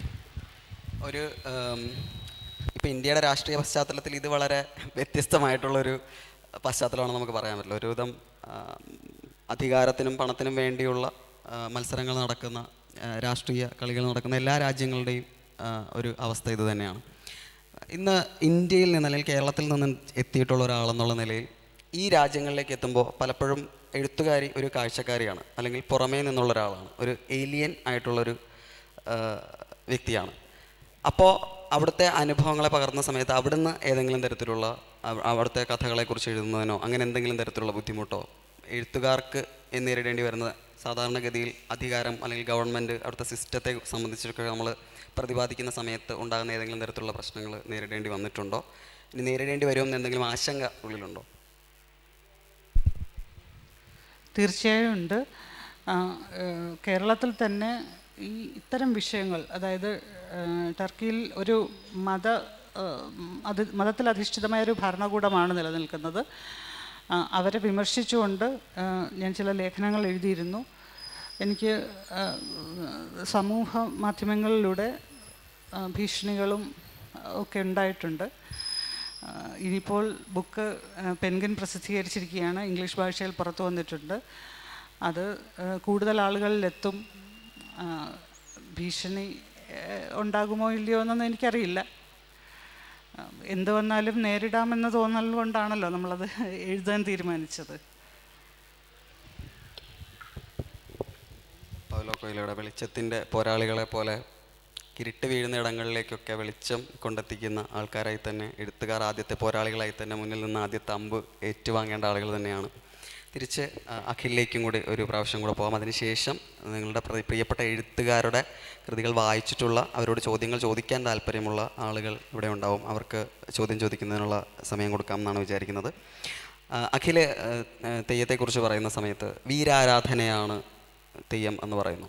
ഒന്ന്, കേരളത്തിൻ്റെ പശ്ചാത്തലത്തിൽ ചരിത്രമെടുത്ത് നോക്കിക്കഴിഞ്ഞാൽ ഒരു ആര്യൻ അധിനിവേശത്തിന് ശേഷം, ഒരു ദ്രവീഡിയൻ കൾച്ചറിലേക്കുള്ള ആര്യൻ അധിനിവേശത്തിന് ശേഷം മാറിപ്പോയ നമ്മളുടെ ആരാധനാരീതികളുണ്ട്. അഖിൽ തന്നെ സൂചിപ്പിച്ചിരുന്നു, നമ്മൾ എഴുതിയിട്ടുള്ള പുസ്തകങ്ങളിൽ തെയ്യത്തിൻ്റേതായിട്ടുള്ള ഒരു സ്റ്റാൻഡേർഡ്സ് അല്ലെങ്കിൽ ഇങ്ങനെയാണ് ഈ ആരാധന ഉണ്ടാവേണ്ടതെന്ന് സംബന്ധിച്ചിട്ടുള്ള എഴുത്തുകൾ ഭയങ്കര കുറവാണ്. അവതരിപ്പിക്കുന്ന സമയത്ത് മാത്രമാണ് ഇത്തരം കാര്യങ്ങളുള്ളത്. ഇതിൻ്റെ അകത്ത് ചോദിക്കുന്നൊരു കാര്യം, ജാതീയമായ അധിനിവേശങ്ങൾ നടന്ന കാലഘട്ടത്തിന് മുമ്പ് ഇവിടെ താഴ്ന്ന ജാതിയിലുള്ള ആളുകൾ അധികാര ശ്രേണിയിലുണ്ടായിരുന്നു എന്നും പ്രവർത്തിച്ചിരുന്നു എന്നുള്ളതാണ്. സവർണ സിസ്റ്റം വളരെ, അല്ലെങ്കിൽ സനാതനധർമ്മം എന്ന രീതിയിലൊക്കെ വളരെയധികം ഇന്ന് ജാതിയെ രാഷ്ട്രീയവൽക്കരിക്കുന്ന ഒരു കാലഘട്ടത്തിൽ ഈ വിഷയം എടുക്കുന്നത് വളരെ റിലവൻ്റ് ആണെന്ന് അഖിലിന് ബോധ്യപ്പെട്ടിട്ടുണ്ടാവാം. ഒന്ന്. രണ്ടാമത്തെ കാര്യം ഈ വീരാരാധനയെ സംബന്ധിക്കുന്നതാണ് ചോദിക്കുന്നത്. നമ്മുടെ ചരിത്രപരമായി ഈ വീരാരാധന ഏതൊക്കെ ഇടങ്ങളിലാണ്? വടക്കൻ പാട്ടുകളിൽ ഒരുപക്ഷെ ഇതുമായിട്ട് ബന്ധപ്പെട്ടിട്ടൊക്കെ പാണൻ പാടിയിരുന്ന പാട്ടുകളിലൊക്കെ ഒരുപക്ഷെ വീരാരാധനയും പടയാളികളെക്കുറിച്ചുമൊക്കെ ഉണ്ടായിരുന്നിരിക്കാം. ജപ്പാനിലേക്ക് പോലെ സമുറായികളെയൊക്കെ സംബന്ധിക്കുന്നത് പോലെ ഒരു പോരാളികളായിട്ടുള്ള ആളുകളെക്കുറിച്ച്, അവർ ജീവിച്ച ജീവിതത്തെക്കുറിച്ചൊക്കെ പാടിയിരുന്നത് ഇതിൻ്റെ ആവിഷ്കരണമാണ്. തെയ്യം എന്ന് പലർക്കും അറിയില്ല എന്ന് തന്നെയാണ് ഞാൻ മനസ്സിലാക്കുന്നത്. എനിക്കും ഈ അടുത്ത കാലത്താണ് ഇത്തരം കാര്യങ്ങളുമായിട്ട് ബന്ധപ്പെട്ടൊക്കെ സംസാരിക്കുമ്പോഴാണ് നമ്മൾ ഇത് എന്താണെന്നുള്ളതിനെക്കുറിച്ചൊക്കെ പഠിക്കുന്നത്. വീരാരാധന എന്ന് പറയുന്ന സമയത്ത് ജീവിച്ചിരുന്ന ആളുകളാണെന്ന് പറയുന്നു. പേഴ്സണലി അഖിലിനോട് സംസാരിക്കുന്ന സമയത്ത് അഖിൽ പറഞ്ഞിരുന്നു, എൻ്റെ വീട്ടിൽ നിന്ന് പുറത്തേക്ക് ഇറങ്ങുന്ന സമയത്ത് തെയ്യക്കാവിലേക്ക് അരമണിക്കൂർ മാത്രമാണ്, അല്ലെങ്കിൽ അത്ര കിലോമീറ്റർ മാത്രമേ ദൂരമുള്ളൂ. ചെറുതിലേ തൊട്ട് ഇത് കണ്ട് വളരുന്ന ഒരാളാണ്, ഈ കഥകൾ കേട്ട് വളരുന്ന ഒരാളാണ്. അപ്പോൾ എവിടെയൊക്കെയാണ് അഖിലിൻ്റെ ജീവിതത്തിൽ ഇതൊരു ആത്മാവിഷ്കാരമായിട്ട് തോന്നുന്നത്? എവിടെയൊക്കെയാണ് അഖിൽ ഇതിനെ വ്യക്തിപരമായി റിലേറ്റ് ചെയ്യുന്നതെന്ന് കൂടി. ഇപ്പോൾ വീരാരാധന എന്ന് പറയുമ്പോൾ ഞാൻ വരുന്നത് കണ്ണൂർ ജില്ലയിലെ പയ്യന്നൂരിൽ കോറോം എന്ന് പറയുന്ന സ്ഥലത്താണ്. അപ്പോൾ ഞങ്ങളുടെ നാട്ടിലെ പ്രധാനപ്പെട്ട ഒരു വീരന്മാർ എന്ന് പറയുന്നത് കോറോം സഖാക്കൾ എന്ന് പറയുന്ന കോറോം രക്തസാക്ഷികളാണ്. അപ്പോൾ കോറോത്തിൻ്റെ രാഷ്ട്രീയ പശ്ചാത്തലത്തിൽ നടന്ന ഒരു സംഭവം എന്ന് പറയുന്നത് ഒരു ജന്മിഗൃഹത്തിൽ നാട്ടുകാർക്ക്, അതായത് സാധാരണക്കാർക്ക് ഭക്ഷിക്കാൻ അരിയില്ലാതെ പട്ടിണി കിടക്കുന്ന സമയത്ത് ഒരു ജന്മിയുടെ ഗൃഹത്തിൽ പത്തായത്തിൽ അരിയെല്ലാം ഒരുമിച്ച് സ്റ്റോക്ക് ചെയ്തിരിക്കുകയാണ്. അപ്പോൾ അവിടുത്തെ സഖാക്കൾ ജന്മിയുടെ ഗൃഹത്തിൽ കടക്കുകയും പത്തായം പൊളിച്ച് അരി പാവപ്പെട്ടവർക്ക് വിതരണം ചെയ്തു എന്ന് പറയുന്ന ഒരു സംഭവം, അത് എല്ലാവരുടെയും ഓർമ്മകൾ ചരിത്രമായി രേഖപ്പെടുത്തിയിട്ടുള്ള കാര്യമാണ്. തെയ്യത്തിൽ ഇതിന് സമാനമായ ഒരു സംഭവം നടന്നിട്ടുണ്ട്. ഇതിനിടെ മാതൃഭൂമി പുറത്തിറക്കിയ മുത്തപ്പൻ എന്ന് പറയുന്ന പുസ്തകം വായിച്ചവർക്ക് ഒരുപക്ഷെ അത് അറിയുമായിരിക്കാം. മുത്തപ്പൻ ഹരിശ്ചന്ദ്രക്കോട്ട പിടിച്ച ഒരു സംഭവത്തെ പറ്റി പറയുന്നുണ്ട്. കോറോം സഖാക്കൾ ചെയ്തതുപോലെ മുത്തപ്പൻ ഹരിശ്ചന്ദ്രക്കോട്ട പിടിക്കുകയും അവിടുത്തെ പത്തായം, അവിടെ നെല്ല് സംഭരിച്ച അറ പൊളിച്ച് പാണ്ഡികശാല കെട്ടി അടിയാന്മാർക്കും പാവപ്പെട്ട ആൾക്കാർക്കും നെല്ല് അരി വിതരണം ചെയ്തതായിട്ട് പറയുന്നുണ്ട്. പിന്നീട് മുത്തപ്പൻ അധസ്ഥിതരുടെ ഒരു സേന സംഘടിപ്പിക്കുകയും അവിടുത്തെ സവർണ രാജ്യത്തിൻ്റെ അധികാരികൾക്കെതിരെ പൊരുത്തുകയും ചെയ്ത ഒരു കഥ പറയുന്നുണ്ട്. ഇത്തരത്തിൽ ആണ് വീരന്മാരുണ്ടായിട്ടുള്ളത്. പക്ഷേ നമ്മളതിൽ കാണുകയും തെയ്യം എന്തോ ഒരു പ്രാചീന കാലത്ത് പ്രാക്തനമായ മനസ്സുകൾ കൊണ്ട് കടന്ന എന്തോ ഒരു മണ്ടത്തരമാണെന്നും അതിന് ഇന്ന് കാണുന്ന വേദിയിൽ കാണുന്ന നൃത്തം, നമ്മൾ പൊതുവെ യൂട്യൂബിലും തെയ്യമൊക്കെ കാണാൻ വരുന്ന കേവലമായ അവതരണത്തിനപ്പുറത്തേക്ക് അതെന്താണ് എന്നുള്ളത് ആളുകൾക്ക് പൊതുവെ അത്തരത്തിലുള്ള അതൊരു ചരിത്രമായി രേഖപ്പെട്ടിട്ടില്ല. ചരിത്രം എന്ന് പറയുന്നത്, പുരാവൃത്തം എന്ന് പറയുന്നത് ശരിക്കും ചരിത്രാതീത ചരിത്രമാണ് രാഘവൻ പയ്യനാട് പറഞ്ഞിട്ടുണ്ട്. അപ്പോൾ അത്തരത്തിൽ തെയ്യത്തിനെ സമീപിക്കാനാണ് എല്ലാ കാലത്തും ശ്രമിച്ചിട്ടുള്ളത്. അപ്പോൾ ഞാൻ തെയ്യം എന്ന് പറയുന്നത് എൻ്റെ വീടിന് ഇപ്പോൾ നേരത്തെ സൂചിപ്പിച്ചതുപോലെ വീട്ടിൽ നിന്ന് ഇറങ്ങിയിട്ട് കേവലം ഒരു 30 സെക്കൻഡ് നടന്നാൽ 1 മിനിറ്റിൽ താഴെ നടന്നാൽ തന്നെ തെയ്യം നടക്കുന്ന കാവിലെത്തും. അപ്പോൾ വളരെ ചെറുപ്പത്തിൽ ഞങ്ങളെ കുട്ടിക്കാലത്ത് ഞാനും എൻ്റെ വീടിനടുത്ത, ഇത് പല പ്രാവശ്യം ഞാൻ മുൻപും പറഞ്ഞിട്ടുള്ള ഒരു കഥയാണ്. സത്യത്തിൻ്റെ ഒരു ഏറ്റവും വലിയ പോരായ്മ എന്ന് പറയുന്നത് ആവർത്തന വിരസതയാണെന്ന് എനിക്ക് തോന്നുന്നു. അപ്പോൾ ഞാനും എൻ്റെ ഒരു സുഹൃത്തും ചേർന്നിട്ട് ഇങ്ങനെ ഒറ്റക്കൊലം, സിംഹത്തിൻ്റെ കഥ എന്ന് പറയുന്ന കഴിഞ്ഞ നോവലിൻ്റെ വിഷയം ഒറ്റക്കൊലം എന്ന് പറയുന്ന തെയ്യമാണ്. ഈ തെയ്യം കാണാൻ പോയ സമയത്ത് ഇപ്പോൾ ഒറ്റക്കൊലം നടന്നുകൊണ്ടിരിക്കുന്ന, ഇപ്പോൾ MBAFൽ കായിൽ പങ്കെടുക്കാൻ വരുന്നു എന്ന് പറഞ്ഞിട്ട് ഞാൻ ഈ സെഷൻ്റെ വിവരങ്ങളും എല്ലാം ചേർത്ത് ഫേസ്ബുക്കിൽ ഒരു കുറിപ്പിട്ടു. അപ്പോൾ അതിന് താഴെ വന്ന ഒരു കമൻറ്റ് അഖിൽ കുറിഞ്ഞിയിൽ വരുന്നില്ലേ എന്ന് പറഞ്ഞിട്ടാണ്. ഞങ്ങളുടെ നാടിനടുത്തുള്ള ഒരു ക്ഷേത്രമാണ്. അവിടെ ഇപ്പോൾ ഒറ്റക്കോലം തീച്ചാവണ്ടി എന്ന് പറയുന്ന തെയ്യം നടന്നുകൊണ്ടിരിക്കുകയാണ്. ഇപ്പോൾ ഇന്ന് രാത്രി ഇവിടെ തിരിച്ചു പോയി കഴിഞ്ഞാൽ നേരെ അവിടത്തേക്കാണ് പോകുന്നത്. ആ തെയ്യത്തിൽ പങ്കെടുക്കാൻ, തെയ്യം കാണാൻ വേണ്ടിയിട്ടാണ് പോകുന്നത്. അപ്പോൾ ചെറുപ്പത്തിൽ ഞാനിങ്ങനെ തീച്ചാവണ്ടി കാണാൻ ഞാനും എൻ്റെ സുഹൃത്തും പോയപ്പോൾ അതിനെ മേലേറി ഒറ്റക്കോലത്തിന് തെയ്യം തീയിൽ വീഴുന്ന കനലിൻ്റെ കൂമ്പാരമാണ്.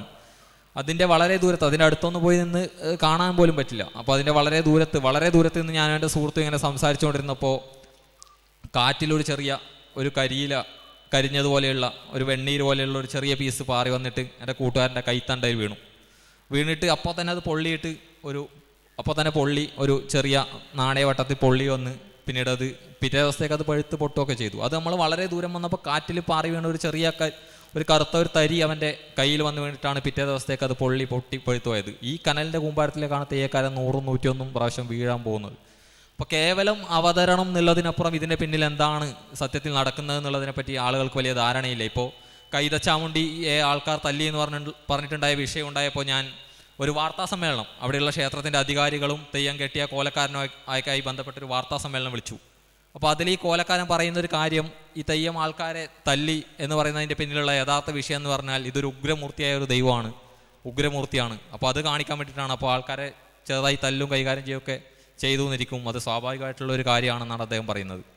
അപ്പോൾ ഞാനതിൽ വളരെ ലളിതമായിട്ടുള്ള ഒരു ഉദാഹരണം വളരെ ലളിതമായി പറയാമെന്ന് വെച്ചാൽ, നമ്മളൊരു ബസ് സ്റ്റാൻഡിൽ പോയി കഴിഞ്ഞാൽ KSRTCയിലെ സൂപ്പർ ഫാസ്റ്റ് ബസ് ചിലപ്പോൾ വരും. ഈ വന്ന സാധനം സൂപ്പർ ഫാസ്റ്റാണെന്ന് കാണിക്കാൻ വേണ്ടിയിട്ട് അതിൻ്റെ ഡ്രൈവർ അത് സ്റ്റാൻഡിലിട്ടിട്ട് 4 വട്ടം കറക്കുന്നതോ എന്തെങ്കിലും ഒരു പ്രകടനം കാഴ്ചവെക്കുന്നതായിട്ട് നമ്മൾ കണ്ടിട്ടില്ല. കാരണം അതിൻ്റെ ചില്ലിൽ എഴുതി വെച്ചിട്ടുണ്ട് സൂപ്പർ ഫാസ്റ്റ് എന്ന് എഴുതി വെച്ചിട്ടുണ്ട്. നമുക്കറിയാം അതിൽ കയറിക്കാൻ ഞാൻ പെട്ടെന്ന് എത്തും എന്നുള്ള കാര്യം. അപ്പോൾ ഇന്ന് തെയ്യ ആരാധക സമൂഹത്തിനപ്പുറം തെയ്യം കെട്ടുന്ന ആൾക്കാർ പോലും ഞാൻ മനസ്സിലാക്കുന്നത്, അവർ വിചാരിക്കുന്നത് ഇതിൻ്റെ പ്രകടനം ഒന്ന് മാത്രമാണ്, ഇതൊരു മികച്ച തെയ്യമാണെന്ന് കാണിക്കാനുള്ള ഒരേ ഒരു വഴി എന്നുള്ള രീതിയിലാണ്. കാരണം തെയ്യം സാഹിത്യം അത്ര കണ്ട് ആളുകളിലേക്ക് എത്തിച്ചേർന്നിട്ടില്ല. ഇതിൻ്റെ ഏക ആളുകളിലേക്ക് എത്താനുള്ള ഒരേ ഒരു വഴി പ്രകടനം മാത്രമാണ്. അപ്പോൾ ഞങ്ങളുടെ നാട്ടിലുള്ള ക്ഷേത്രത്തിലൊക്കെ മുൻപ് തെയ്യം വന്നു കഴിഞ്ഞാൽ പടിപ്പരയിൽ കയറി വിളി വിളിക്കും. ആദ്യം തന്നെ പടിപ്പരയിൽ കയറും. ഇന്ന് തെയ്യം ഈ അടുത്ത കാലത്തായി കയറുന്നത് പടിപ്പരയിൽ കയറുന്നതിന് മുന്നേ തന്നെ 4 മലക്കം മറിയും. അങ്ങനെ 4 മലക്കം മറിഞ്ഞ് കയറിയാൽ മാത്രമേ അടുത്തോളം തെയ്യം പുള്ളി ആൾക്കാർ തന്നെ കൊടുക്കുകയുള്ളൂ. അപ്പോൾ ആൾ പറയും നല്ല തെയ്യക്കാരനാണ്, നല്ല അധ്വാനിക്കും പുള്ളി. കാരണം ആ ഒരു പ്രകടനം അത് മാത്രമാണ് ഇതിൻ്റെ പിന്നിൽ ആളുകൾക്ക് അതിലൂടെ മാത്രം. കാരണം തെയ്യത്തിൻ്റെ മറ്റെല്ലാ സാഹിത്യ രൂപങ്ങളും തന്നെ മനസ്സിലാക്കാൻ അല്പം പ്രയാസമുള്ളതാണ്. അപ്പോൾ അതിലേക്ക് കൂടുതൽ വെളിച്ചം വീശാം എന്നതാണ് ഇനി വരാനിരിക്കുന്ന നോവലുകൾ കൊണ്ട് ഉദ്ദേശിക്കുന്നത്. ഞാൻ ആദ്യം തീരുമാനിച്ച ഒരു കാര്യം, തെയ്യത്തെ പറ്റി അങ്ങനെ അമിതമായി എഴുതണ്ട, കഴിഞ്ഞ ഒരു നോവലോടുകൂടി തൽക്കാലത്തേക്ക് അതങ്ങ് മടക്കി വെക്കാം എന്നാണ് ചിന്തിച്ചത്. അതിനുശേഷം വന്ന പുസ്തകം രാമായണത്തിൻ്റെ പശ്ചാത്തലത്തിലാണ് എഴുതിയത്. അപ്പോൾ നമ്മൾ ഇപ്പോൾ അതിനുശേഷം ഉണ്ടായ ഒരു വർഷത്തിൽ വളരെയധികം തെയ്യം പ്രതിരോധത്തിലാവുകയും, ഞാൻ ആദ്യം സൂചിപ്പിച്ചതോടെ സോഷ്യൽ മീഡിയയും പൊതുസമൂഹത്തിൻ്റെ ഒരു വിചാരണക്കൂട്ടിൽ തെയ്യം കയറി നിൽക്കുകയും വരുന്ന ഒരു സാഹചര്യം ഉണ്ടായപ്പോൾ ഞാൻ ചിന്തിക്കുന്നത്, തെയ്യത്തെപ്പറ്റി നമുക്കറിയാവുന്നതിനപ്പുറം അതിൻ്റെ പശ്ചാത്തലം, വീരാരാധന എന്ന് പറയുമ്പോൾ എന്തുകൊണ്ടാണ് ഒരു മനുഷ്യനെ നമ്മൾ ആരാധിക്കുന്നത്. ഇപ്പോൾ നേരത്തെ മുത്തപ്പൻ്റെ വിഷയം ഞാൻ സൂചിപ്പിച്ചപ്പോൾ ആ പുസ്തകം വായിച്ചിട്ടുള്ളവർക്കറിയാം.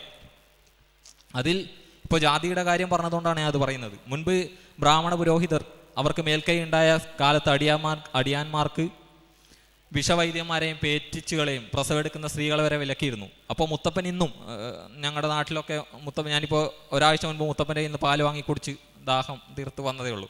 അപ്പോൾ മുത്തപ്പൻ ഇപ്പോഴും സംസാരിക്കുമ്പോൾ അഭിമാനത്തോടുകൂടി പറയുന്ന കാര്യമാണ്, ആ പുസ്തകത്തിലുണ്ട്.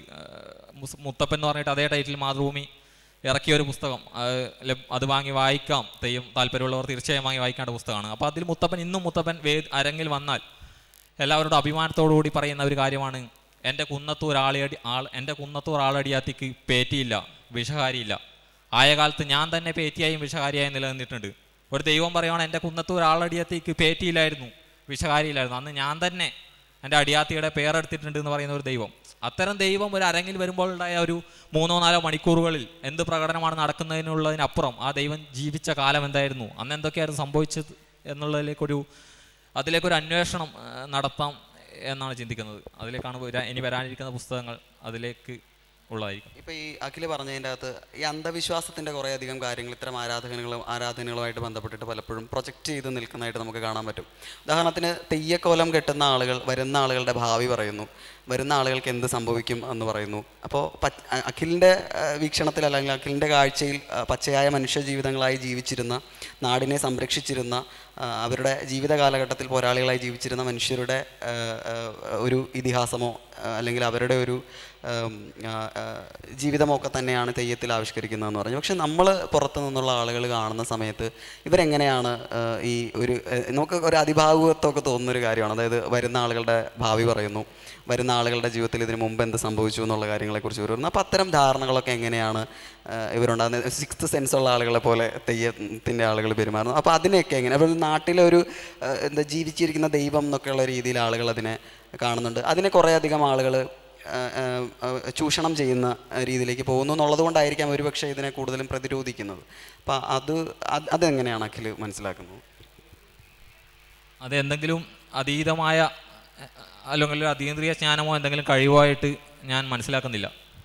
കൃത്യമായ പരിശീലന പദ്ധതി ഇല്ലാതെ തെയ്യം ഒരു സ്ഥലത്ത് അവതരിപ്പിക്കാൻ സാധിക്കില്ല. സത്യത്തിൽ ഒരു ക്ഷേത്രത്തിൽ അല്ലെങ്കിൽ ഒരു കാവിൽ, ഒരു കോട്ടത്തിലോ ഒരു അറയിലൊക്കെ തെയ്യം നടക്കുന്നതിന് മുന്നേ ആദ്യമായിട്ട് അവിടെ കോലം ധരിക്കുന്ന ഒരു കനലാടി കോലധാരിയാണെങ്കിൽ അതിനു മുന്നേ ആ ക്ഷേത്രത്തിൽ വരികയും മുതിർന്ന ആളുകളിൽ നിന്ന് നേരിട്ട് അവിടെ എന്തെല്ലാം ചടങ്ങുകൾ ആണ് നടത്തേണ്ടതെന്ന് നേരിട്ട് കണ്ട് പറഞ്ഞു കൊടുത്ത് പഠിക്കുകയും ചെയ്യും. അപ്പോൾ തെയ്യം പെട്ടെന്ന് മുടിവെക്കുമ്പോൾ അവർക്ക് അതീന്ദ്രിയമായ എന്തെങ്കിലും കഴിവ് കിട്ടുന്നുണ്ടെങ്കിൽ ഇത് മുന്നേ പരിശീലിക്കേണ്ട ആവശ്യമില്ല. ഇവിടെ വന്നിട്ട് ഇന്ന ആചാര മര്യാദകളാണ് പാലിക്കേണ്ടത് എന്നുള്ളതിനെ പറ്റി അവർ നേരത്തെ പഠിക്കുന്നുണ്ട്. അതുപോലെ ഓരോരോ ആളുകൾ വന്നു കഴിഞ്ഞാൽ അവരോട് ഏത് രീതിയിൽ സംസാരിക്കണം എന്നുള്ളതും തെയ്യത്തിൻ്റെ നേരത്തെ തന്നെയുള്ള ഒരു പരിശീലനത്തിൻ്റെ ഭാഗമായിട്ടുള്ളതാണ്. ഇപ്പോൾ ബ്രാഹ്മണന്മാർ വന്നു കഴിഞ്ഞാൽ തെയ്യം ഇപ്പോഴും കേരളോൽപ്പത്തി പറയും. കേരളോൽപ്പത്തി എന്ന് പറയുന്നത് തെയ്യത്തിൻ്റെ മൊത്തത്തിലുള്ള തെയ്യം എന്തുദ്ദേശത്തിലാണ് നടത്തപ്പെടുന്നത്, തെയ്യം സാഹിത്യം അല്ലെങ്കിൽ തെയ്യം മൊത്തത്തിൽ ഏത് രീതിയിലാണ് ചിട്ടപ്പെടുത്തിയിട്ടുള്ളത്, എന്താണ് അതിൻ്റെ ഉദ്ദേശം എന്നുള്ളതിന് നേരെ വിപരീതമായിട്ട് നിൽക്കുന്ന ഒരു കാര്യമാണ്. പരശുരാമൻ മഴുവറിഞ്ഞിട്ട് പരശുരാമൻ മഴുവറിഞ്ഞ് കേരളം ഉണ്ടാക്കുകയും ബ്രാഹ്മണർക്ക് അത് പിന്നീട് ദാനം കൊടുക്കുകയൊക്കെ ചെയ്ത കഥയാണ് അതിൽ പറയുന്നത്. മുച്ചിലോട്ട് പകുതിയുടെ മുൻപ് സ്ഥാനം പറയൽ എന്ന് പറയുന്ന ചടങ്ങിൽ ഇന്നും ബ്രാഹ്മണരെ കർണാടകത്തിൽ നിന്ന് പുറത്തു നിന്ന് തേടി വരുത്തുകയും കേരളത്തിൻ്റെ കണ്ണായ ഭാഗങ്ങൾ അവർക്ക് പതിച്ചു കൊടുക്കുകയും അവിടുന്ന് പുലയന്മാരടക്കം വയലിൽ ജീവിച്ചിരുന്ന ആളുകൾ പുറത്തായതൊക്കെ മുച്ചോട്ടതിയുടെ മുൻപ് സ്ഥാനം പറയൽ ഇന്നും പറയുന്നുണ്ട്. ഞങ്ങളുടെ നാട്ടിൽ തന്നെയുള്ള പ്രസിദ്ധമായ ക്ഷേത്രമായിട്ടുള്ള മാടായിക്കാവിലി മനുഷ്യന്മാരെ അടിമകളാക്കി വിറ്റിരുന്നു എന്നുള്ള കഥ പുലി പറഞ്ഞ തോണ്ടച്ചൻ തെയ്യത്തിൻ്റെ തോറ്റം പാട്ടിൽ നമുക്കിപ്പോഴും കേൾക്കാം. പക്ഷേ തെയ്യം ബ്രാഹ്മണർ വന്നു കഴിഞ്ഞാൽ ഇപ്പോൾ കേരളോൽപ്പത്തി പറയും. അതുപോലെ വന്നിരിക്കുന്ന ആളുകൾ ആരാണെന്നുള്ളതിനനുസരിച്ചാണ് തെയ്യം പറയുന്നത്. അതിൻ്റെ കാരണം ഒരു ക്ഷേത്രത്തിന്, ഒരു കോട്ടത്തിനോ കാവിനോ ആയാലും ഒരു ജന്മാരിയായ തെയ്യക്കാരനുണ്ടാവും. അപ്പോൾ അവരോ അവരുടെ തലമുറയോ അവരുടെ കുടുംബത്തിൽപ്പെട്ടവർ അല്ലെങ്കിൽ അവരാരാണോ തെയ്യം അവർക്ക് അവകാശമുള്ളത്, ചെറുജന്മാവകാശം ആർക്കാണുള്ളത് അവരാണ് തെയ്യം കിട്ടുന്നത്. അവർക്ക് ആ ഭാഗത്തുള്ള ആളുകളെ പൊതുവെ പരിചയമുണ്ടാവും. ഇപ്പോൾ ഞാൻ കഴിഞ്ഞ പ്രാവശ്യം വീടിനടുത്തുള്ള ഒരു പുതിയ വീട്ടിലേക്ക് മാറി താമസിക്കുന്നതിൻ്റെ ഭാഗമായി മുത്തപ്പൻ തെയ്യം കാണാൻ വേണ്ടി പോയി. അപ്പോൾ ഞാനിങ്ങനെ തൊഴുതു വന്ന് മുത്തപ്പൻ്റെ അടുത്തെത്തിയപ്പോൾ തെയ്യം എന്നോട് പറഞ്ഞൊരു കാര്യം, ഇപ്പോൾ അക്ഷരത്തിൻ്റെ ചെറിയൊരു ചെറിയൊരു വിത്താണ് ഇപ്പോൾ അക്ഷരത്തിൻ്റെ, ഞാനതൊരു വടവൃക്ഷമാക്കി മാറ്റിത്തരാമെന്നാണ് പറയുന്നത്. അത് പുറത്ത് അദ്ദേഹത്തിന് എന്നെ അറിയുന്നത് കൊണ്ടാണ് അങ്ങനെ പറയുന്നതെന്ന് ഞാൻ വ്യക്തിപരമായി വിശ്വസിക്കുന്നു. അതല്ലാതെ വിശ്വസിക്കുന്ന ആളുകളുണ്ട്. പക്ഷേ പൊതുവേ ഇന്ന് നമ്മൾ എന്തെങ്കിലും വിഷമം ഉണ്ടാകുമ്പോൾ നമ്മളൊരു കൗൺസിലിങ്ങിന് പോകുന്നു, ഡോക്ടറെ കാണുന്നു. ചെറിയ വിഷമമുണ്ടെങ്കിൽ പോലും വിശേഷിച്ച് നമ്മുടെ തലമുറ അങ്ങനെയുള്ള ഒരു മെഡിക്കൽ സപ്പോർട്ട് അല്ലെങ്കിൽ ഒരു കൗൺസിലിങ്ങിന് പോവുകയൊക്കെ ചെയ്യുന്നുണ്ട്. അതിന് സാധ്യമല്ലാതിരുന്ന ഒരു തലമുറ വീട്ടിൽ എന്തെങ്കിലും വിഷയം ഉണ്ടാകുമ്പോൾ, ഭാര്യയുമായി പിണക്കം ഉണ്ടാകുമ്പോൾ, അച്ഛനുമായി പ്രശ്നം ഉണ്ടാകുമ്പോൾ, സാമ്പത്തികമായ ബുദ്ധിമുട്ടുണ്ടാകുമ്പോൾ അത് തെയ്യത്തോടാണ് പോയി ചോദിച്ചിരുന്നത്. അപ്പോൾ തെയ്യം അതിനൊരു മറുപടി പറഞ്ഞു കഴിഞ്ഞാൽ ഈ മറുപടി നമുക്ക് തൃപ്തികരമല്ലെങ്കിൽ ഇന്നും നമുക്കതിൽ വേറൊരു ചോദ്യം ചോദിക്കാം. ഇപ്പോൾ പറഞ്ഞത് മറുപടി നമുക്ക് തൃപ്തിയായിട്ടില്ലെങ്കിൽ നമുക്ക് വീണ്ടും ചോദിക്കാം. അപ്പോൾ തെയ്യം ആകെ ചെയ്യുന്ന ഒരു കാര്യം ഒരു ശുഭാപ്തി വിശ്വാസം നമ്മുടെ മനസ്സിലേക്ക് തരികയാണ് ചെയ്യുന്നത്. മുത്തപ്പൻ എന്ന് പറയുന്ന തെയ്യം പറയുന്ന കാര്യം ഊന്ന് കുലക്കില്ല എന്ന് പറയുന്നത്. ഊന്ന് കുലക്കോ മടയാന്ന് ചോദിക്കും തെയ്യം. എന്ന് വെച്ചാൽ ഞാൻ നിൻ്റെ ഒരു ഊന്ന് മാത്രമാണെന്നാണ്, ഞാനായിട്ടൊന്നും ചെയ്തു തരാമെന്നില്ല എന്ന് കാര്യം. നീ തനിയെ കുലക്കണം, അത് പൊട്ടി വീഴാതിരിക്കാനുള്ള താങ്ങ് മാത്രമാണ് ഞാൻ, ഒരു ഊന്നുവടിയാണ്. ആ ഊന്നുവടി കുലക്കുമെന്നാണ് തെയ്യം ചോദിക്കുന്നത്. അപ്പോൾ നീ സ്വന്തമായിട്ട് ചെയ്യണം എന്നുള്ള കാര്യം. അപ്പോൾ അത്തരത്തിൽ ഒരു പരിശീലന പദ്ധതിയുടെ ഭാഗമായിട്ടാണ് തെയ്യം. തെയ്യക്കാരനൊരു കൈവളരെ ലേഖ പോലെ ആ നാടിനെ അറിയാം, അവിടെ വരുന്ന ആളുകളെ അറിയാം. അതിൻ്റെ നിരന്തരം പക്ഷേ വ്യക്തിപരമായി പലർക്കും അതിലുപരിയായിട്ടുള്ള അനുഭവങ്ങൾ ഉണ്ടാവാം. അപ്പോൾ അതിനെ നമ്മൾ നിഷേധിക്കാനോ മറ്റോ ഞാൻ ആളല്ല. എങ്കിലും എൻ്റെ ഒരു അനുഭവ പരിചയത്തിലും ഞാൻ കണ്ട രീതിയിലും വെച്ച് അതിൽ അതീന്ദ്രിയമായി എന്തെങ്കിലും ഒരു കഴിവുള്ളതായി തോന്നിയിട്ടില്ല പൊതുവെ. പക്ഷേ അതിൻ്റെ വിശ്വാസികൾക്ക് ആ തെയ്യം അല്ലെങ്കിൽ ദൈവം കൊടുക്കുന്ന മാനസികമായിട്ടുള്ള സമാധാനത്തെ ഒരിക്കലും ഞാൻ നിഷേധിക്കാനോ അതിനെ ചെറുതായി കാണാനോ ആഗ്രഹിക്കുന്നില്ല. ബുദ്ധി കൊണ്ട് വിവേചിച്ച് ആചാരങ്ങളെ ആയാലും കണ്ടുകൊണ്ട് നമ്മുടെ ഒപ്പം ജീവിക്കുന്ന മനുഷ്യരായ ദൈവങ്ങളായി തന്നെ അവർ ജീവിക്കട്ടെ എന്നുള്ളിടത്താണ് അഖിലിൻ്റെ പുതിയ നോവലിൻ്റെ യാത്ര ആരംഭിക്കുന്നതെന്ന് തോന്നുന്നു. ഇനി വേദിയിലുള്ള ബാക്കിയുള്ള ആളുകൾക്ക് നിങ്ങളുടെ പ്രിയപ്പെട്ട എഴുത്തുകാരോട് ചോദ്യങ്ങൾ ചോദിക്കും. നമസ്കാരം, ഞാൻ അശ്വിൻ ചന്ദ്രൻ. എൻ്റെ ചോദ്യം അഖിലേട്ടനോടാണ്. ഞാൻ കാസർഗോഡ് നിന്നാണ്. അപ്പോൾ തെയ്യത്തെ പറ്റി പറഞ്ഞല്ലോ. ഇപ്പോൾ ഇന്നലെ ഇവിടെ തെയ്യം അവതരിപ്പിച്ചു. പക്ഷേ തെയ്യങ്ങൾ പുറത്ത് അവതരിപ്പിക്കുമ്പോൾ, തെക്കൻ കേരളത്തിലേക്ക് അവതരിപ്പിക്കുമ്പോൾ തെയ്യം പെർഫോമൻസ് ആർട്ട് മാത്രമായിട്ടാണ് പെർഫോം ചെയ്യുന്നത്. അതിന് ചടങ്ങുകളോ തോറ്റങ്ങളോ ഒന്നും ഇവിടെ പെർഫോം ചെയ്തതായിട്ട് ഞാൻ കണ്ടില്ല. അപ്പോൾ അത് തെറ്റിദ്ധരിക്കപ്പെടുകയല്ലേ? പെർഫോമൻസ് ആർട്ട് മാത്രമായിട്ട് തെയ്യം മാറുകയല്ലേ? അത് ശരിക്കും പറഞ്ഞാൽ അതിൻ്റെ നിലനിൽപ്പിനെ തന്നെ ബാധിക്കുന്നതല്ലേ അല്ലേ? തോറ്റത്തിനപ്പുറം തെയ്യമുണ്ട്, അല്ല തെയ്യത്തിനപ്പുറം തോറ്റങ്ങളും അതിൻ്റെ ആചാരങ്ങളും ഉണ്ട് എന്നുള്ളതല്ലേ? അത് തെറ്റിദ്ധരിക്കപ്പെടുകയല്ലേ പെർഫോമൻസ് ആർട്ടായിട്ട് മാത്രം അതിനെ പെർഫോം ചെയ്യുമ്പോൾ? അതിനെപ്പറ്റി രണ്ട് അഭിപ്രായമുണ്ട്. തെയ്യക്കാർക്കിടയിൽ തന്നെ, തെയ്യാരാധക സമൂഹത്തിനിടയിൽ തന്നെ അങ്ങനെ ചെയ്തുകൂടാ എന്ന രീതിയിൽ രണ്ട് അഭിപ്രായമുണ്ട്. അപ്പോൾ അങ്ങനെ സ്റ്റേജിലൊക്കെ തെയ്യം അവതരിപ്പിക്കുന്ന അല്ലെങ്കിൽ ഘോഷയാത്രകളിലൊക്കെ തെയ്യം കെട്ടുന്ന ആളുകൾക്ക് അടുത്ത പ്രാവശ്യം നാട്ടിലെ അറയിൽ അല്ലെങ്കിൽ അവർക്ക് ജന്മാവകാശമുള്ള ക്ഷേത്രങ്ങളിൽ തെയ്യം കെട്ടാൻ സമ്മതിക്കില്ല എന്നുള്ള രീതിയിലുള്ള പ്രശ്നങ്ങളൊക്കെ ഇപ്പോൾ വളരെ രീതിയിൽ നടക്കുന്നുണ്ട്. അപ്പോൾ അത് ഏതാണ് ശരി ഏതാണ് തെറ്റെന്ന് പറയാൻ സത്യത്തിൽ ഞാൻ ആളല്ല. പക്ഷെ ഞാനതിൽ മനസ്സിലാക്കുന്ന ഒരു കാര്യം, നമ്മളിപ്പോൾ ഏതെങ്കിലും ഒരു ക്ഷേത്രത്തിൽ പോയിട്ട് ഒരു തിടമ്പെടുത്തിട്ട് ഒരു ആനയെ കാണുന്നതും കാട്ടിൽ പോയിട്ട് നമ്മളൊരു ഒറ്റയാൻ്റെ മുന്നിൽ പെടുന്നതുമായിട്ടുള്ള ആ രണ്ട് അനുഭവങ്ങൾ തമ്മിലുള്ള വ്യത്യാസം നിങ്ങൾ യഥാർത്ഥത്തിൽ ഒരു തെയ്യം നടക്കുന്ന തെയ്യപ്പറമ്പിൽ വന്ന തെയ്യത്തെ കാണുകയാണെങ്കിൽ ഉണ്ടാവും എന്നുള്ളത് ഒരു സംശയമില്ലാത്ത കാര്യമാണ്. അപ്പോൾ ഞാൻ പറയാൻ ഉദ്ദേശിച്ചത്, ആദ്യമേ ഞാൻ സംസാരിച്ചത് അതാണ്. തെയ്യം എന്ന് പറയുന്നത് കേവലമായ ഈ ഒരു കലാപ്രകടനം മാത്രമാണെന്നാണ് ഇപ്പോൾ ആളുകൾ മനസ്സിലാക്കുന്നത്. കാരണം അത് തെയ്യത്തിൻ്റെ പിറകിലുള്ള എല്ലാ സാഹിത്യത്തിൻ്റെയും പരിമിതിയാണത്. തെയ്യത്തിൻ്റെ തോറ്റംപാട്ടുകൾ, തെയ്യത്തിൻ്റെ പ്രധാനപ്പെട്ട പരിമിതി തന്നെ അതാണ്. അപ്പോൾ എന്തുകൊണ്ടാണ് ഈ തെയ്യം കെട്ടിയാടപ്പെടുന്നത്, എന്താണ് ഈ തെയ്യത്തിൻ്റെ കഥ, എന്തുകൊണ്ടാണ് ഈ തെയ്യം വീരാരാധനയിലേക്ക് തെയ്യം എന്തുകൊണ്ടാണ് വന്നത് എന്നുള്ളത് പൊതുവെ വളരെ പരിമിതമായിട്ട് അത് അവതരിപ്പിക്കാൻ പറ്റുള്ളൂ. അതുകൊണ്ടാണ് ഞാൻ നേരത്തെ മന്ദനാരുടെ കാര്യം സൂചിപ്പിച്ചത്. അപ്പോൾ കേരളത്തിൽ ഭരണത്തിലുണ്ടായിരുന്ന ഒരു അവർണ്ണ രാജവംശമായ മന്ദനാരെക്കുറിച്ച് ഉള്ള ഏക വിവരണം തെയ്യത്തിൻ്റെ തോറ്റംപാട്ടുകളിലും പട്ടോലകളിലാണ് ഉള്ളത്. പക്ഷേ കതുവനൂർ വീരൻ്റെ തോറ്റംപാട്ടിൽ വളരെ വളരെ ശക്തിമത്തായ വളരെ പ്രധാനപ്പെട്ട ഒരു ഭാഗത്ത് മന്ദനാരെക്കുറിച്ചുള്ള വിവരണമുണ്ട്. പക്ഷേ നമ്മൾ കതുവനൂർ വീരൻ തെയ്യം കാണാൻ പോയി കഴിഞ്ഞാൽ ഈ മന്ദന രാജവംശത്തെക്കുറിച്ച് തെയ്യം പറയുന്ന ഈ കാര്യം നമുക്ക് മനസ്സിലായിക്കൊള്ളണം എന്നില്ല. അപ്പോൾ അത്തരം ചെറിയ ചെറിയ കാര്യങ്ങളെ സാഹിത്യത്തിലൂടെ അവതരിപ്പിക്കാനും ഒരു അന്വേഷണം നടത്താനും സാധിച്ചാൽ ഇത്തരത്തിൽ നമ്മൾ പുറത്ത് കാണുന്ന തെയ്യത്തിൻ്റെ എല്ലാതരം കാഴ്ചകളെയും അത് കുറച്ചുകൂടി മിഴിവുറ്റതും അല്ലെങ്കിൽ ആഴമുള്ളതാക്കുമെന്ന് ഞാൻ വിചാരിക്കുന്നു. അതിനുള്ള പരിശ്രമങ്ങളായിരിക്കും ഇനി തുടർച്ചയായി വരാനിരിക്കുന്ന 1-2 പുസ്തകങ്ങളെങ്കിലും. എൻ്റെ ചോദ്യം ഹരിതയോടാണ്. ഹരിതയുടെ യാത്രകളിൽ ഒപ്പം ഒരു ഭയമുണ്ടായിരുന്നോ? വെച്ചാൽ എന്നോട് രാവിലത്തെ സെഷനിൽ കേട്ടതനുസരിച്ച്, പുസ്തകത്തിൽ പറയുന്നതനുസരിച്ചും ഒരു വ്യക്തി കൂടെ യാത്ര ചെയ്യുമെന്ന് പറഞ്ഞിട്ട് അവസാന നിമിഷം അവർക്ക് വരാൻ പറ്റാതാവുകയും ഈ കുർദിസ്ഥാൻ യാത്രകളെല്ലാം സ്വന്തം റിസ്കിലെടുക്കുകയാണ് ചെയ്തത്. അപ്പോൾ അങ്ങനെ പോയപ്പോൾ ഒരു പരിചിതമല്ലാത്ത ഒരു സ്ഥലം, പരിചയമില്ലാത്ത ചില കാര്യങ്ങൾ, ഒളിച്ചും അവനവൻ്റെ ഐഡൻറ്റിറ്റി മറച്ച് ഒക്കെ പോകേണ്ടി വന്നു എന്ന് പറഞ്ഞു. അപ്പോൾ ആ ഭയത്തിനെ പറ്റി ഒന്ന് പറയാമോ? അതെന്തായിരുന്നു ആ ഭയത്തിൻ്റെ ഒരു എലിമെൻ്റ്? അതെങ്ങനെയാണ് ബാധിച്ചത് യാത്രയും എഴുത്തിനെയും? തീർച്ചയായും ഭയമുണ്ടായിരുന്നു. പക്ഷേ ഭയത്തേക്കാൾ വലുതായിരുന്നു അത് എഴുതേണ്ടതിൻ്റെ ആവശ്യം എനിക്ക്. മാത്രമല്ല, കേട്ട കാര്യങ്ങളിലെ സത്യം എന്താണെന്ന് മനസ്സിലാക്കണം എന്നുള്ള ആ തോന്നലും ആ ഭയത്തേക്കാൾ ശക്തമായിരുന്നു. അതുകൊണ്ടാണ് അങ്ങോട്ട് പോയത്. തീർച്ചയായിട്ടും വളരെ റിസ്കി ആയിട്ടുള്ളൊരു യാത്രയായിരുന്നു. ഇന്ത്യക്കാരിയാണ്, എന്താണ് ഒരു ഇന്ത്യക്കാരിക്ക് കുർദിസ്ഥാൻ പോലെയുള്ളൊരു സ്ഥലത്ത് കാര്യം എന്ന ചോദ്യം തീർച്ചയായിട്ടും വരാം. എന്ന് വെച്ചാൽ അതൊരു ടൂറിസ്റ്റിക് ഏരിയ അല്ല, അവിടെ ഒന്നുമില്ല, അതൊരു കലാപം നടന്ന സ്ഥലമാണ്, സർവൈലൻസിൻ്റെ കീഴിലാണ് ഓരോ മനുഷ്യരും. അങ്ങനെയുള്ള സ്ഥലത്ത് ഒരു ഇന്ത്യക്കാരി എന്താ ചെയ്യുന്നതെന്ന് ചോദ്യം വരാം. സംശയം തോന്നിയാൽ അവർ കസ്റ്റഡിയിലെടുക്കാം. കസ്റ്റഡിയിലെടുത്താൽ അവർ എത്ര നാൾ വേണമെങ്കിലും നമ്മളെ റിലീസ് ചെയ്യാതെ അവർക്കവിടെ സൂക്ഷിക്കാം. എന്നുവെച്ചാൽ ടെററിസം എന്ന കുറ്റം ചുമത്തി കഴിഞ്ഞാൽ രാജ്യങ്ങൾ തമ്മിലുള്ള ട്രീറ്റികളൊന്നും ടെററിസം എന്ന കുറ്റത്തിന് ബാധകമല്ല. രാജ്യസുരക്ഷയെ ബാധിക്കുന്ന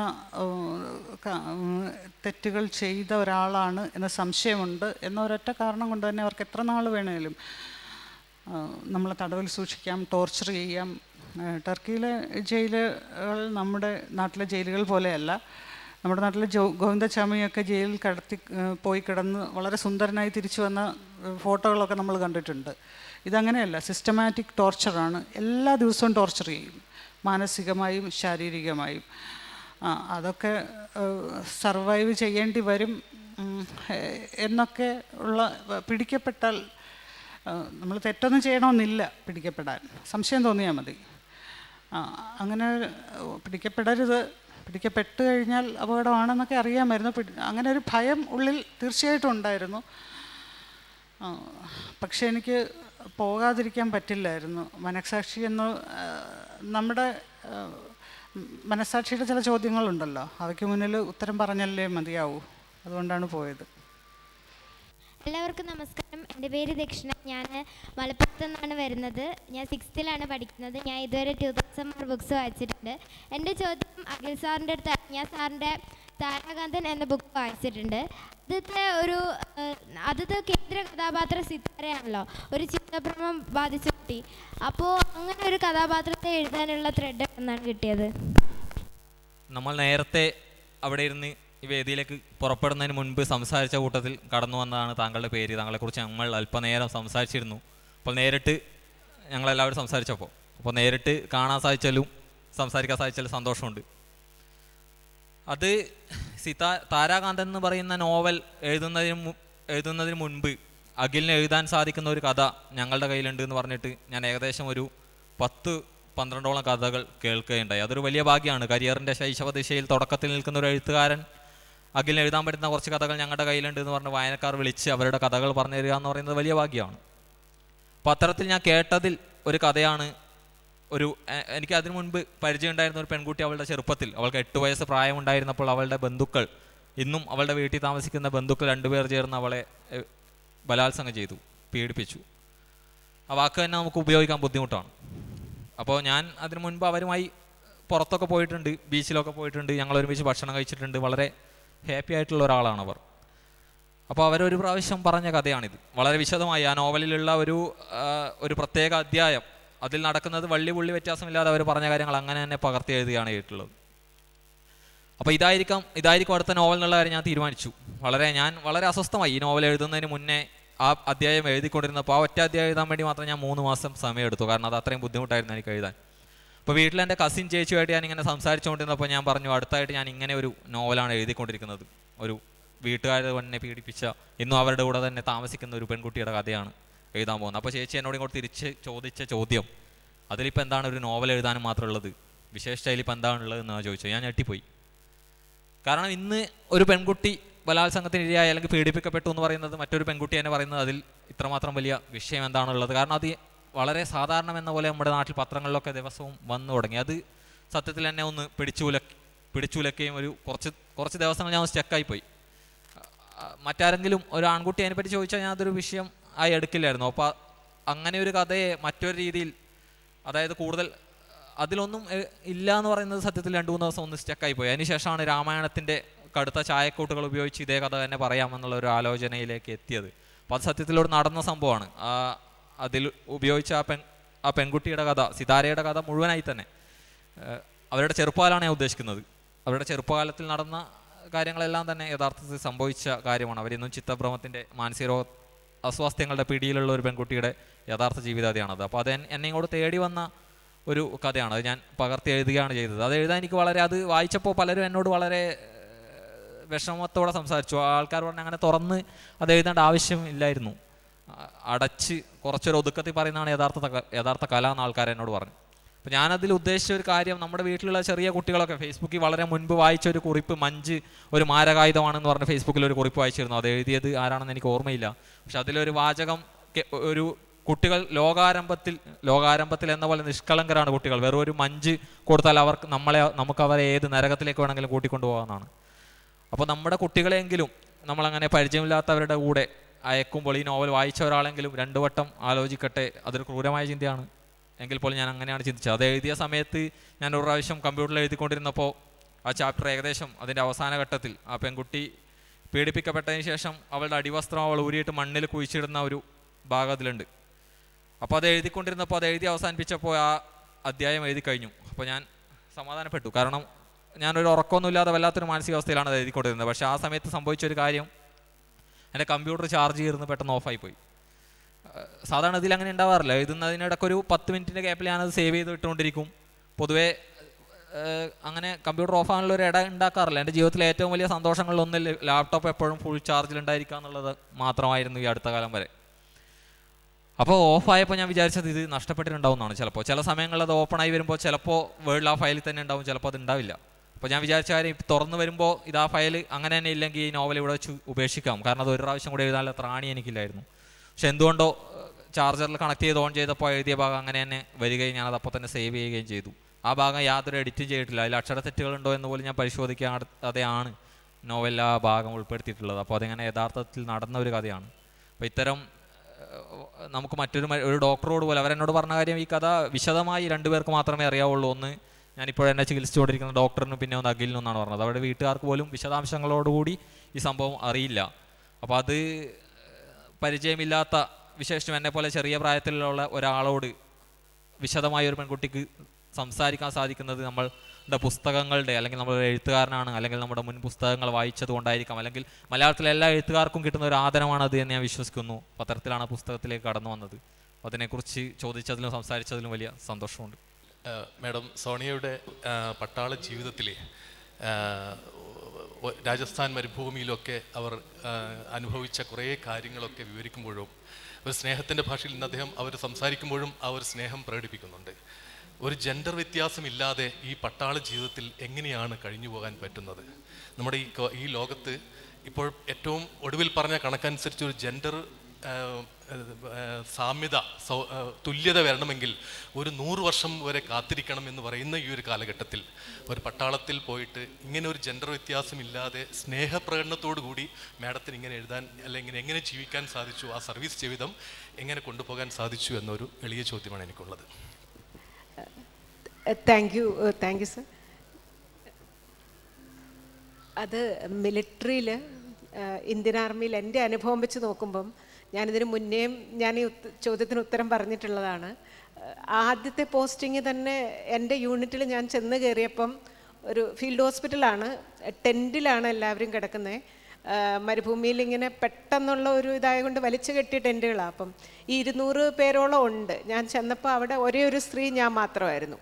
അപ്പം ഇന്ത്യൻ റെയിൻബോ വായിച്ചിട്ടുള്ളവർക്കറിയാം, അതിൻ്റെ 2ാമത്തെ ചാപ്റ്ററിലാണത്, കൂടാരരാത്രികൾ എന്നുള്ള എഴുതിയിരിക്കുന്നത്. പക്ഷേ എനിക്ക് ആ 200 പേരും മനുഷ്യന്മാരല്ല ആണെന്നല്ലാതെ എനിക്കൊരു ജെൻഡർ ഫീലിംഗ് ഒരിക്കലും തോന്നിയിട്ടില്ല. ആ സമയത്ത് പ്രത്യേകിച്ച് ഒട്ടും തോന്നിയിട്ടില്ല. അന്ന് ഞാൻ റാങ്കിൽ, നമ്മൾ മിലിറ്ററിയിൽ ലെഫ്റ്റനൻ്റ് ആയിരുന്നു. ആദ്യം ലെഫ്റ്റനൻ്റ് തൊട്ടാണ് തുടങ്ങുക.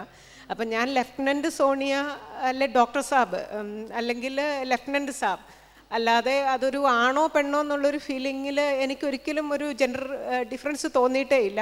അത് വീണ്ടാണേലും പിന്നെ എപ്പോഴാണേലും അങ്ങനെ തന്നെയാണ്. മിലിറ്ററിയിലൊരു ജെൻഡർ ഇക്വാലിറ്റി ഏറ്റവും ഉള്ളൊരു സ്ഥലമാണ് അത്. ആദ്യം നിങ്ങളൊരു സോൾജിയറാണ് നമ്മൾ യൂണിഫോം ഇട്ട് കഴിഞ്ഞാൽ, പിന്നെ ഒരു ഡോക്ടർ സാബ് ഡോക്ടറാണ്, പിന്നെ ഒരു ഓഫീസറാണ്, പിന്നെ ഒരു സോൾജിയറാണ്. എനിക്ക് തോന്നുന്നു ഈ ജെൻഡർ ഡിഫറൻസ് നമുക്ക് ഫീൽ ചെയ്യാറില്ല. അത് ഞാൻ യൂണിറ്റ് കമാൻഡ് ചെയ്ത് അധിക സമയം സെക്കൻഡ് ഇൻ കമാൻഡായിരുന്നു. അപ്പം ഒരു സബോർഡിനേറ്റ്സിൻ്റെ അടുത്തുനിന്ന് ഒരിക്കലും ഒരു ജെൻഡർ, അതായത് ഒരു സ്ത്രീയാണ് പറയുന്നത് ഞാൻ അനുസരിക്കില്ല, അങ്ങനത്തെ ഒരിക്കൽ പോലും ഒരു പ്രോബ്ലം വന്നിട്ടില്ല. ഇൻഫാക്റ്റ് എനിക്ക് തോന്നുന്നത് കൂടുതൽ ബെറ്ററായിട്ടാണ് തോന്നിയിട്ടുള്ളത്. അവർക്കൊരു ലീവിൻ്റെ പ്രോബ്ലം ഉണ്ടെങ്കിൽ നമുക്കത് കൂടുതൽ മനസ്സിലാകുന്ന പോലെ അവരടുത്ത് വന്ന് കുറച്ചും കൂടെ ഫ്രീ ആയിട്ട് സംസാരിക്കുന്ന പോലെയാണ് തോന്നിയിട്ടുള്ളത്. ജെൻഡർ ഇക്വാലിറ്റി നന്നായിട്ടുണ്ട്. അത് ചിലപ്പം ഒരു പരിധിവരെ ഡിസിപ്ലിൻ കൊണ്ടും കൂടി ആയിരിക്കും, പിന്നെ സ്ട്രിക്റ്റ് ആയിട്ടുള്ള മിലിറ്ററി ലോ കൊണ്ടും കൂടി ആയിരിക്കും, എനിക്കറിയില്ല. പക്ഷേ ഇന്ത്യൻ ആർമിയിൽ അത് നന്നായിട്ടുണ്ട്. അത് just wanted to tell you that. ഈ വേദിയിലുള്ള അഖിൽ കെ, ഷാഖ്യ എസ് പ്രിയംവദ, ഇവർക്ക് രണ്ടുപേർക്കും ഒരു സ്നേഹോപഹാരം നൽകുന്നതിനായി മാതൃഭൂമി ന്യൂസ് ചാനലിൻ്റെ ഡെപ്യൂട്ടി എഡിറ്റർ ഡി പ്രമേഷ് സാറിനെ ഈ വേദിയിലേക്ക് സ്വാഗതം ചെയ്യുന്നു. ഈ സെഷൻ്റെ മോഡറേറ്റർ ഷാഖ്യയ്ക്കുള്ള ഉപഹാരമാണ്, അഖിൽ കെയ്ക്കുള്ള ഉപഹാരമാണ് സമർപ്പിക്കുന്നത്.